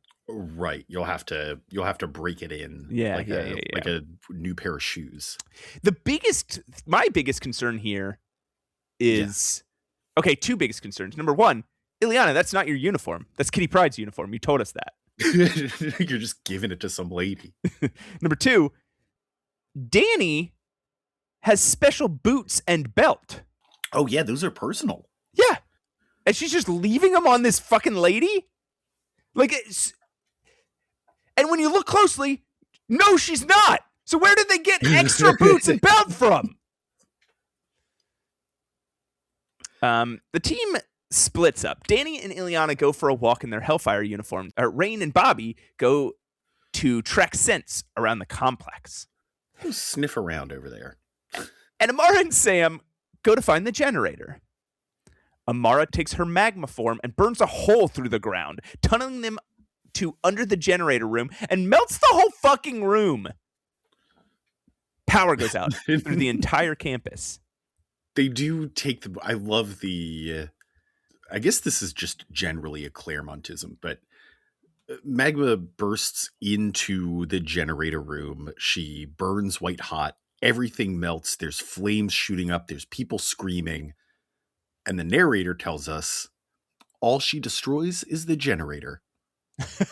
Just to make sure we know that these dozen people that we see running, seemingly trapped in the building, haven't burned to death. And neither have their like chairs and desks. Right. Power goes out through the entire campus. Above, Kitty smirks as Emma begrudgingly lights a candle, letting her know the battle has barely begun. Kitty having a moment where she's like, cue the New Mutants, because all the power goes out everywhere is just so cool. Yeah. I told you. Sam and Amara surface and blend in with the crowd of students emerging from their powerless dorms. But we see someone named Jetstream flying overhead and tracking them through a CompuScan program. The CompuScan program, Pat. Like the antivirus software? Yeah, you remember CompuScan from the 90s? It was a web browser.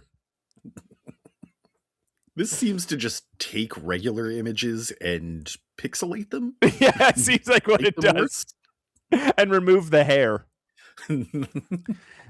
Meanwhile, Danny and Ileana stalk the dark hallways, wondering where they should start with finding Kitty. Danny asks why they can't just teleport to Emma's office or house or something, but Ileana lets her know that she doesn't have the control she needs yet. She'll only use it as a last resort. All the while, we see they're stalked by a cat-like figure clinging to the ceiling above them. Meanwhile, Berto and Rain are tracking Kitty's scent until they come to a thick door that Rain can't smell through. Her one weakness! Berto takes Sunspot form and rips the door off, but is immediately blinded by a magnesium flare and knocked out cold. A man calling himself Thunderbird? Pat.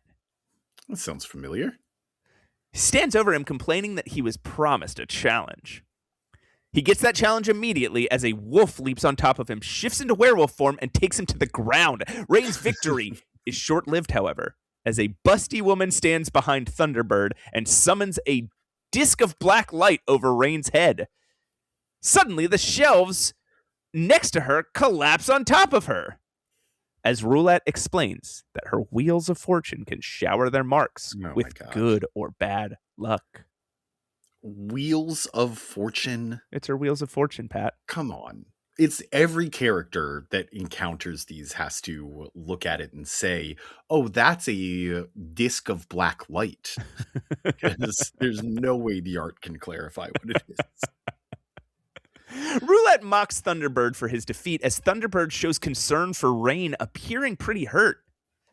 Sunspot pops back up, threatening to end both of them. But his first priority is to make sure Rain's okay. Already interesting. This other team, like, don't have the care and support for each other that the New Mutants do. Yeah, they're butting heads a little bit. As he lifts the shelf off of Rain, Roulette sends another black disc over, and suddenly Bobby's Sunspot form disappears, and the weight of the shelf causes him to throw out his back. I can relate, buddy. At that moment, not me, I'm very, very physically strong.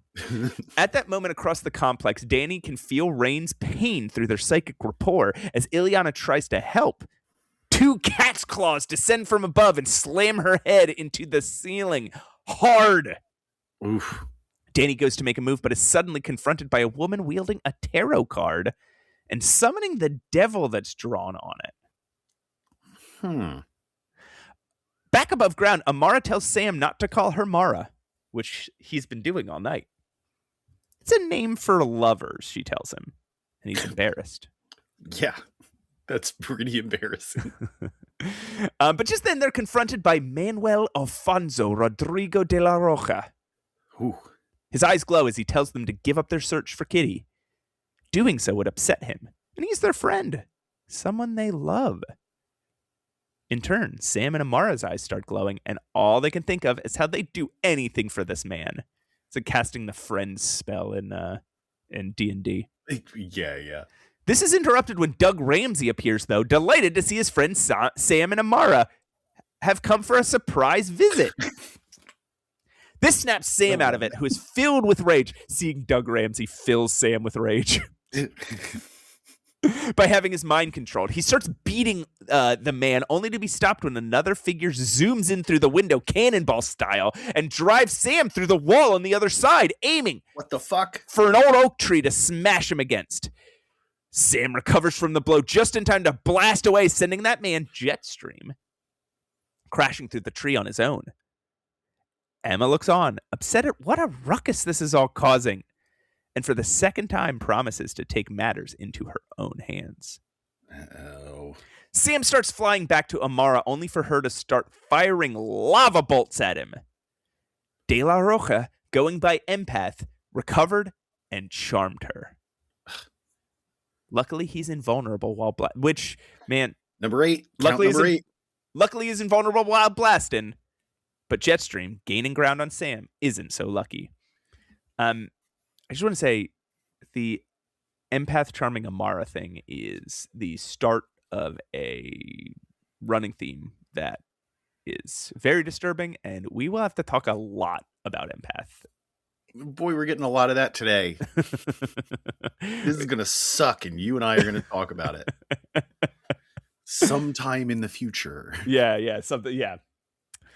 Jetstream is hit with a stray lava bolt and starts plummeting to the ground unconscious. Sam, ever the hero, blasts down to save him. Unfortunately, he's hit directly by a lava bolt also as soon as he catches Jetstream and blasts straight down into the ground. Empath revels in his victory, letting his concentration slip, and Sam bursts out of the ground with a surprise sucker, taking him out with a full speed uppercut. Again, yeah, fucking Buscema loves drawing Sam in action. Yeah. So here's the one thing that's bugging me here, Matt, and I don't mean to be a pain, but I believe he said once or twice that he is near invulnerable while blasting. Why would this lava bolt hitting him have an effect on him? Yeah, I've seen that happen a few times, and I just can't make sense of it. We're talking like there's a bigger thing here that we're coyly not revealing. But, no, it's literally just... But no, it's just... They suck at writing it. He's near invulnerable. Oh, I see. Right, so every now and then, something hits a vulnerability. And what hits that vulnerability is any attack. Yeah. Doug Ramsey stands on the side, shocked. These guys have superpowers? But suddenly, he says, "Wait till I tell Kitty." He said, "Doug, you are so lost, man." But suddenly he glazes over and stops cold as Emma Frost appears behind them. They see her for a moment, but then the telepathy hits suddenly. Sam sees Emma as a scantily clad, long-haired, Americanized Amara, trying to seduce him. Oh. While Amara is looking at the mother she never got to know. Very fucked up, but also like... this is what it takes. Yeah. Both follow Emma willingly, and Doug gets his memory erased. Oh. Back underground, Danny is struggling with the Tarot Devil, and it seems to be corrupting her. Ileana, held by the cat girl Cat's Eye, and coming out of her fog from the bump on her head, summons her soul sword. She slices the cat, and Cat's Eye, by the way, talks like Hepzibah. It's like... Oh, yeah, another little, like, goblin goblin speak. Yeah. She slices the cat, drops down and decapitates the devil and starts running for Taro. Taro summons the Knight of Swords, a skeleton warrior on a demon horse. Claremont's like, Ileana's never faced a mounted foe. Yeah. Shut up. It's a horse. Shut up, Claremont. It's like he was just reading some sort of book on medieval warfare. And the author's like, facing a mounted foe is much different than facing a foe on the ground. And he's like, oh. These are the two cards that Taro has to play, right? You've got a knight, you've got a devil. And then you got a tower. Yeah, was the Queen of Cups going to come and save you? A moon. Just then, Emma bursts in and tells everyone to stop screwing around. Ileana, protected from her psychic illusions, grabs Danny by the hand and hops into a light disc over Danny's objections. She was looking right at her late grandfather. Emma pouts about their escape and plots her next move, having 2/3 of the New Mutants under her control to be continued. Ooh. All right. Do we want to talk about the Hellions, who they are, and their whole thing? Do we want to talk about them now? Yes, Matt, the Hellions are here. It's the Hellions! So, we've got Cat's Eye. Turns into a cat. Sure. Talks weird. Does not like being a human.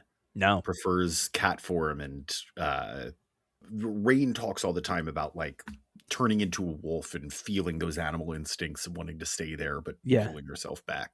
This is clearly someone who's given into that. Yeah. Jetstream. It's Cannonball, but without the blast field. Yes. Vulnerable while blasting. Yeah. We've got Empath. He manipulates people's emotions. Yes, he can cast the charm spell. Yes, yeah, exactly. Thunderbird. We don't know much about him, just that he's strong and he seems to have the same powers as Thunderbird. The Thunderbird that we already know. Yes, and he makes some references occasionally to, or once or twice, to a brother. Yes, like he's intent on revenge for what happened to his brother. Also, his name is James. Cat's Eye's name is Sharon. We get that, and we get Empath's name is Emmanuel de la Roca. Roulette. She does. She summons. She can make good or bad luck happen with her little discs. Unclear if she controls whether it's good luck or bad luck that she's shooting out. Yeah. Just that when she shoots one of these discs, it's either good or bad fortune. Right. Tarot. She can make the little guys on her tarot cards into real things. Yeah. She also, Emma Frost doesn't fully understand Tarot's powers, so is a little intimidated by her. Right. So that's a thing I was really. So there's two things worth noting. Number one, a lot of these powers are like analogous to the New Mutants, but they do not really like each other. Some of them, it's without, as much as we hate the man, it is education about your mutant power without the ethos that Professor X brings into it. Right. So Emma Frost is the Professor X, but a shitty version of it. Right. She's like, I don't care if you show off. I don't care how violently you use your powers. I don't care if you work together. Yeah. Do my bidding. Jetstream is Cannonball. Cat's Eye is Wolfsbane. The other ones, it's a little tougher to draw comparisons with. Like Empath and Tarot are both a little bit Danny. Well, I think Tarot is very Danny because it seems to me like Tarot is just the medium she chooses. Right. Like her mutant power isn't going to be inherently linked to the magic of a tarot card deck. It's that she's conjuring images that she sees on a paper. That's interesting. But not just images, they're real. But then again, Danny has said before that Professor Xavier thinks that she could eventually make her images real. Make tangible images. Yeah. So Tarot is Danny. Thunderbird, I guess, is Sunspot. Yeah, just strong and fast and angry. Yeah. And then Empath and Roulette don't really correspond to Magma and and Magic, and that's okay. You get the idea. Who's Magic? Wait, why did I just say Magic? This is I don't know. That's weird. You talking about the miniseries? Yeah, the girl who starred in the miniseries Magic, and her name is Ileana Rasputin. She doesn't have any sort of superhero name because she's not a superhero. She's just a little girl, and I guess I got confused because she's hanging out with superheroes in this story. All right, I think you're spiraling, Matt. Let's let's keep on moving. Our last issue of this episode, should we talk about New Mutants number 17? Get away. I think, Pat, I think you're... No, it's fine. Chris Claremont, writer, Sal Buscema, Tom Mandrake, and Kim DeMulder, artists. Oh. Tom Warzakowski, letterer, Glynis Wein, colorist, and Nocenti, editor. Wow, okay. Yeah, Jim Fallon, editor-in-chief. Release date, March 27th, 1984. Cover date, July 1984. Jetstream decks Empath. Oh. His carelessness during their fight with the New Mutants almost got him killed. Thunderbird tries to hold the boy back, but when Empath is racist, Jetstream slips his grasp and slams the other boy to the ground. Empath's emotional manipulation powers force Jetstream to stop and apologize, but when he asks the young boy to beg, Emma Frost appears, demanding he knock it off. Emmanuel De La Rocha, a.k.a. Empath, is apparently a massive ding. His power and ambition make him a good candidate for the Hellfire Club, Frost thinks, but a dangerous fucker to have around. Let's talk about what a ding he is. He's like super racist. Yes. He's just referring to people by their race is the clear sign. At some point he calls Sunspot a half-breed. Yeah. Like, yeah. It's really bad. And again, referring to people by their race all the time. And also just like clearly obsessed with his own pride and power. Like really, I think she's right, really would fit in the Hellfire Club, but like... Yeah. But man, having to put up with a ding like that for this, like, until... like for 10 years or whatever, until he's... Yeah. Good enough to be a part of the club. Yeah. In another room, Kitty, Sam, Amara, Bobby, and Rain are all locked in a prison cell that looks a bit more like a nice hotel room with beds for everyone. It also inhibits their powers. Oh, okay. Bobby is in agony as Roulette's bad luck disc made him pull a muscle in his back, and Kitty tries to massage it out using a technique she learned from dance. He's fucking... That's all he's ever wanted. As she does, she lectures the room on attacking the Hellfire Club and the hopelessness of trying to go up against the White Queen. They'll probably now all be brainwashed into joining the Academy. Sam explains that they had to come to her rescue. All the adult heroes are gone, as if off to war. And it's like that war is secret. As they despair, Rain reminds them that Ileana and Danny got away, but Emma Frost appears as a hologram to taunt them and tell them they have no hope of escape. Why does she keep doing shit as a hologram? She's a telepath.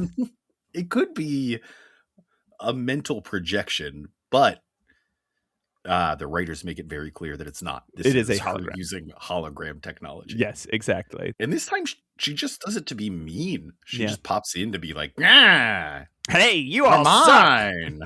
Fuck you. And then disappear. They're trying to sleep, and Emma Frost appears. She's like, fuck you. And then disappears. God, stop it. I love that Emma Frost voice. Fuck off. Hey, it's me, Emma Frost. We'll have to remember that when we get all the way to New X-Men. Right. Meanwhile, in limbo, Danny and Ileana lay unconscious. Some demons cautiously advance on their bodies. As they get close, Danny, who was playing possum, grabs a branch and clobbers one in the fucking face. Yeah. She uses her powers to summon an image of Sa'im that scares the rest away. But then the real Sa'im shows up. You're still doing it, huh? Cut to Ileana waking up in a fancy bed, dressed in an elegant green robe. Danny, next to her, wears a weird fur bikini and tells her Sa'im brought them here to this palace in Limbo. She doesn't understand, but Ileana and Sa'im explain that Ileana rules Limbo now as Magus. The demons serve at her pleasure. Ileana banishes Sa'im from the room and uses a healing spell, but Danny notices something strange. She sits in a pentagram of silver flame, indicating white magic. But she faces the base of the pentagram, indicating black magic. How does Danny know about? She picked this all up in a movie. She said. What movie? Ileana summons a stepping disc and they teleport back into the Massachusetts Academy. That movie? New Mutants. Through a doorway, the girls see the Hellions in their pink and black uniforms walking in a big group down the hallway with the New Mutants and Kitty Pryde, also in Hellions uniforms. And the whole gang is laughing and joking with their arms around each other. Plus, it's daytime and spring outside. Remember, they left in the snow. And night. What the fuck is happening? Grabbing a newspaper, Danny notices that it's been a full year since they left. Ileana's discs must have shifted them in time as well as space. Emma Frost bursts in, and Ileana summons another disc. Crazy. That they just jump to the future and see, yeah. Yeah, and we saw in the Magic miniseries that like she was able to jump back in time to see Storm's initial confrontation with Belasco, but I don't know how they're going to work time shifting in. This seems really dangerous story-wise. Right. I mean, it seems like Ileana can't control that. But, I mean, the X-Men are all the New Mutants are all learning to use their powers. What if one day Ileana can control that? Yes. Then all of the Marvel Universe breaks. Then, yeah, I guess we're going to have to deal with it at that time. Yeah, yeah. This time, on the other end of the stepping disc, it's night and winter. And 1984. Oh, phew. Phew, they're back. But apparently 1 week after the fight. Close enough. Yeah. They phone the X-Men, but they still don't pick up. They're still on their own. So they sneak down to wake up the New Mutants, but before they can get away, the Hellions show up. Thunderbird nerve-pinched Ileana, and Jetstream informs the rest that the Hellions have discussed it. They don't want the New Mutants to join them involuntarily. Plus, they still haven't had a fair fight between their two teams. So he suggests a duel. One of yours versus one of ours in the combat room. What's the combat room? It is, we see it in a minute. It is the old danger room. This is before Kitty and that demon fucked up the old danger room. Yeah, yeah. And then the Shi'ar helped rebuild it or whatever. Yeah, yeah. If they win, they go free. But if the Hellions win, they join voluntarily. Whoa. Danny, internally conflicted about the decision, accepts. It's a cool leader moment. It's a cool moment for Danny. Yeah, she's like, I am not equipped to make this decision. Fuck. Everybody's looking to me. No one can help me out here. Fine, I accept. Down in the combat room, Cannonball and Jetstream face each other. No killing or maiming. Not on purpose, at least. But the duel doesn't end until one yields. Thunderbird switches the combat room on and the two rocket into the air. Immediately, Sam loses focus when some batons shoot at him and he drops his blast field, falling to the ground. As Jetstream gloats, he's caught in some mechanical tentacles. Cannonball grabs onto some machine handle or something and swings around, blasting back up into the air. Kurt Rupert, he thanks Nightcrawler for teaching him how to move around a space like this. Yeah, that's true.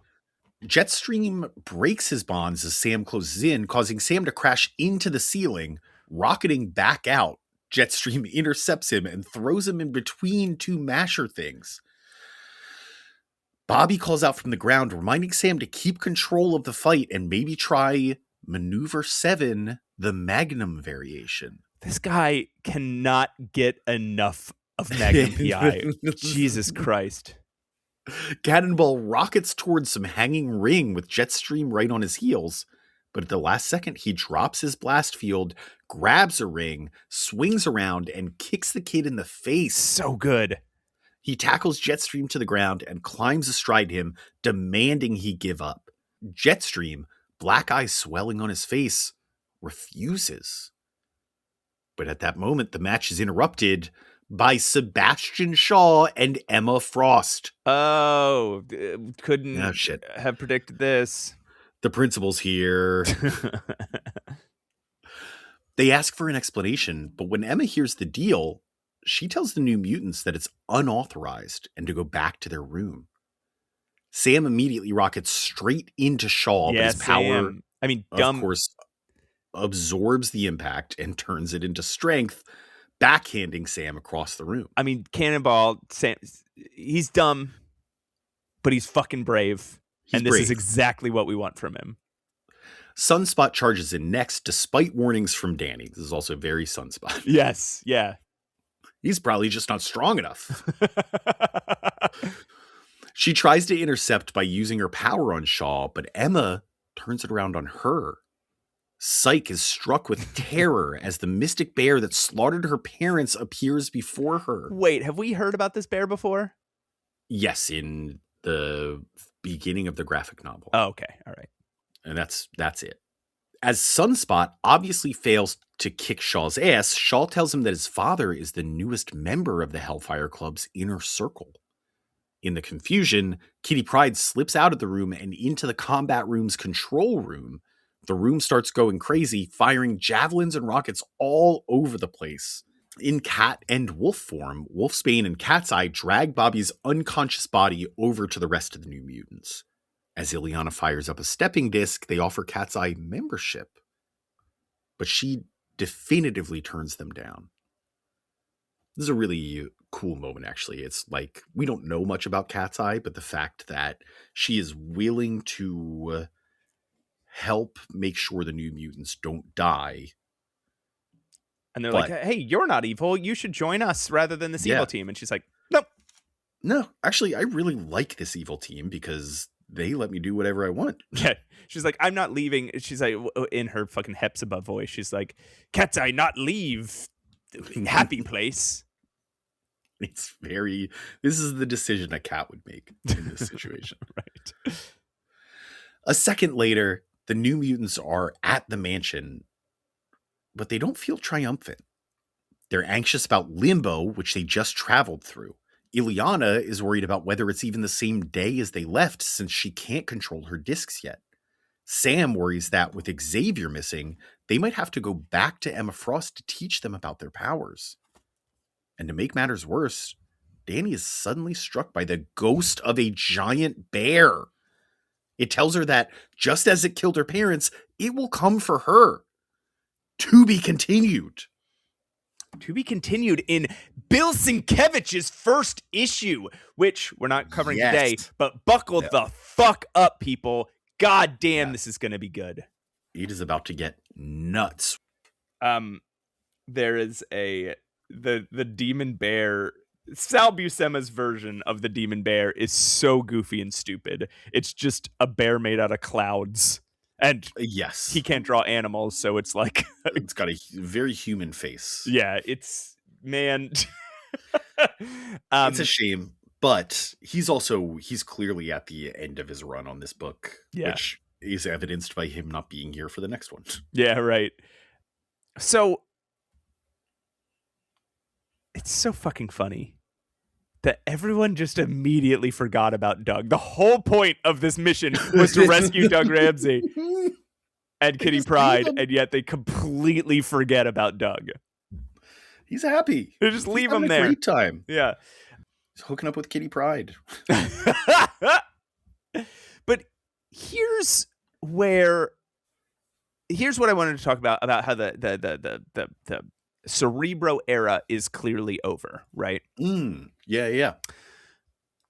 The mission statement of Professor Xavier was like, I'm going to monitor the world for the appearance of mutants, and I will try to recruit them or monitor them to see if they're becoming evil, or try and train them on their new powers. Right. Here are a fucking load of mutants, young mutants, whose powers must have recently developed, that he absolutely ignored. Just went undetected. Or he, like Doug Ramsey, because we know he detected Doug Ramsey and then just let him continue staying in public school. Even let him go to the Massachusetts Academy. Right. Professor Xavier is like completely uninterested in New Mutants now. Yeah, it makes sense. Like, they haven't been really in an idle place, right? In a little while, where Xavier would just sit back and be like, let me see if there's anything for the X-Men to get up to today. Right.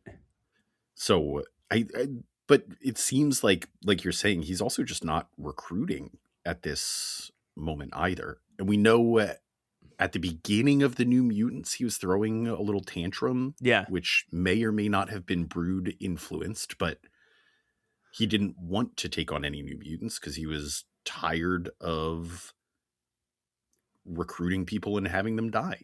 But he's also not monitoring the world for New Mutants that might emerge and hurt people. And even when he was evil, Moira was like, look, if you don't get him, Emma Frost is going to get him, or Magneto is going to get him. And he was like, oh. And that was like, good point. I'll take care of it. But now he's not doing that. So Mystique is getting them, and Emma Frost is getting them. Or Callisto is getting them. It's strange that he's just totally kind of given up on his mission. But also, he's not monitoring for evil mutants either, but neither are evil mutants just appearing randomly to attack random towns and shit anymore. Yeah, I guess it's really calmed down. And just nobody's the whole mutant thing is just there was really just chill now. There's this period of time in the late 60s where mutants were just showing up everywhere and trying to destroy towns. And now they're just like gathering in clubhouses. Or 1,000 feet under Manhattan. Which, another clubhouse. What did you think of this little arc? I thought this was really good. I thought it was an exciting adventure for the New Mutants to go on, which, again, has been a little bit of a challenge for us recently. Mm-hmm. It seems so much more grounded than a lot of the stuff they've been doing recently. Like, they're just going to a school, meeting some other teenagers that are like them and are very competitive. At the same time, we're opening up the world here, right? There is like, we're looking at it as the Cerebro era is over, but also mutants are common enough that Emma Frost has built her own X team and of children. Or maybe not of children, actually. I think some of them mentioned that like they're too old for school, but still, like these are folks that had sort of incidental powers that she has gathered and trained to fight. Right. Is taught their power. It's opening up the world of mutants a little more without having to focus on the fact that somebody's trying to kill all of them. The other thing we're getting here is magic. Yes. Her mutant powers revealed. The fact that she's a demon sorceress is revealed to the New Mutants and only to the New Mutants. They're the only ones who know about this. no one knows except for the New Mutants and Stevie Hunter, and Emma Frost and the bad guys. But like, it's an interesting introduction, and it's interesting that she's not the focus. There's this other thing happening, and it happens to Ileana gets wrapped up in it. There's not like this is the introducing Ileana arc, like Nova Roa was the Amara introducing Amara arc, right? It is. I see what you're saying. She's along for the ride. Or not even along for the ride. She's the one that makes the decision to go to the Massachusetts Academy and help to save Kitty. Yeah, and that's a good point. New Mutants are like, well, what if the New Mutants join you? Right. And it also just like the approach to it, the fact that the New Mutants have to sit around and be like, should we? We're heavily outmatched here. None of the other heroes are going to be able to come back us up. Like, we will probably lose this fight, right, if we go into it. But do we have any other choice? Yeah. Really good. Just really good character defining stuff as a team. Right. Rather than just all the individual stuff we've been getting recently. Not that that's a problem, but just nice to see them grow together. He's got an eye out, stuff that you could buy out. If you had a time machine that you would like to try out, it's Pat Steele's and Steele. Whoa, okay. That sound, Matt, means that it's time. You were done talking about that, because that was or Pat Steele's. No, Matt, I would keep talking forever if these music cues didn't stop me. So thank you for that. Our music director is a harsh master. This week, Pat Steele's and Deals, similarly to last week, does have a big old image of Spider-Man on it. Okay. This, Matt, may be the change you've been waiting for. It's a increase in salary? Potentially. If you'd like to be a Marvel Comics writer, penciler, inker, colorist, or letterer, this book was made for you. It's your chance to try out your creative skills under simulated combat conditions, as close as possible to actual professional working conditions. So funny to think of the bullpen saying that they were in combat. Anyway, this is the official Marvel Comics tryout book, Matt, which is it's actually fairly reputable. Like when this came out, people were like, this is the real deal. This is actual, they're not secrets, but like actual industry practices. This is how Marvel makes a comic. And so it gives you like tips and general fundamental stuff, but then also provides you with pages to color, pages that you can ink, pages that you can letter. You can put a script. They just give you blank pages to draw. Yeah, that's the one that seems a little sus. It's just blank pages. Yeah. Pages to plot and how-to explanations, it says. So I assume the how-to explanations are not something you'll be creating. It'd be funny if the book drew your written idea, you write a script in it, you close the book, you go to sleep, you wake up the next morning, it's a comic book. Yeah. That'd be cool. Why didn't they do that? Yeah, why didn't they do magic? Anyway, this seems to be the next best thing. Only $12.95. Okay, what is that in? Okay, yeah, I'm gonna need your. I think it's time to recalculate. We're in a fresh year. Okay. So in 1984, $1 was worth about $3.12 today. So it's gone down a bit. Okay. Which means that at $12.95, this comes to about $40 and change. Oh, wow. Okay, but it's going to make my dream come true, and it's going to teach me how to color, ink, letter, script, draw, plot. and how-to explanations. And Matt, as a Marvel artist, you'll make that $40 back in like 3 to 4 months. All right, I'll buy it. I'm in it. I'm in. I got it. All right. You did it. We're in the biz, baby. We're making comics. He's got an eye out, stuff that you could buy out. If you had a time machine that you would like to try out, it's Pat Deals and Seal. Oh boy. Wow.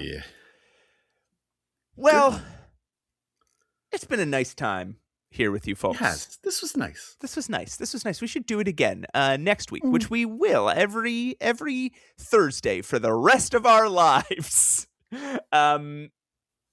In between that, one thing you can do, you can go to our Patreon. If you can't get enough of our friggin' voices, over in the Patreon, you can find outtakes. We put up outtakes tape 1 last week. Yes. And you get early access to bonus episodes, and there's some just like silly little bonus podcasts that are in there. Also, you can join for free. On the free tier, you get periodic reading lists, so you know what we're going to be talking about, and you can read along with us. And little updates. Someday we're going to send out just a little update to our subscribers. So I've heard. We also, please don't forget, Matt, that regardless of whether you're paying us or not, we would absolutely love you to to subscribe, to comment, just to even tell somebody. Just tell a friend. That'd be nice. It'd be nice of you. We'd appreciate it. You could find us on Instagram at Mutant Menace Pod, and you can email Pat's Email Corner at mutantmenacepod@gmail.com. You can. I'll read your email. Big thank you to Krills Wilson for the music and Julia Selly for the voice of Trish Tilby. Always. And I think that only leaves one thing for us to do that we do at the end of every episode, Pat, which is give our signature sign-off, the thing we say every single week. That's right, Matt. As always, you don't send high school varsity, no matter how good, up against the Pittsburgh Steelers. It's suicide. And remember, I wasn't cut out to be a preppy.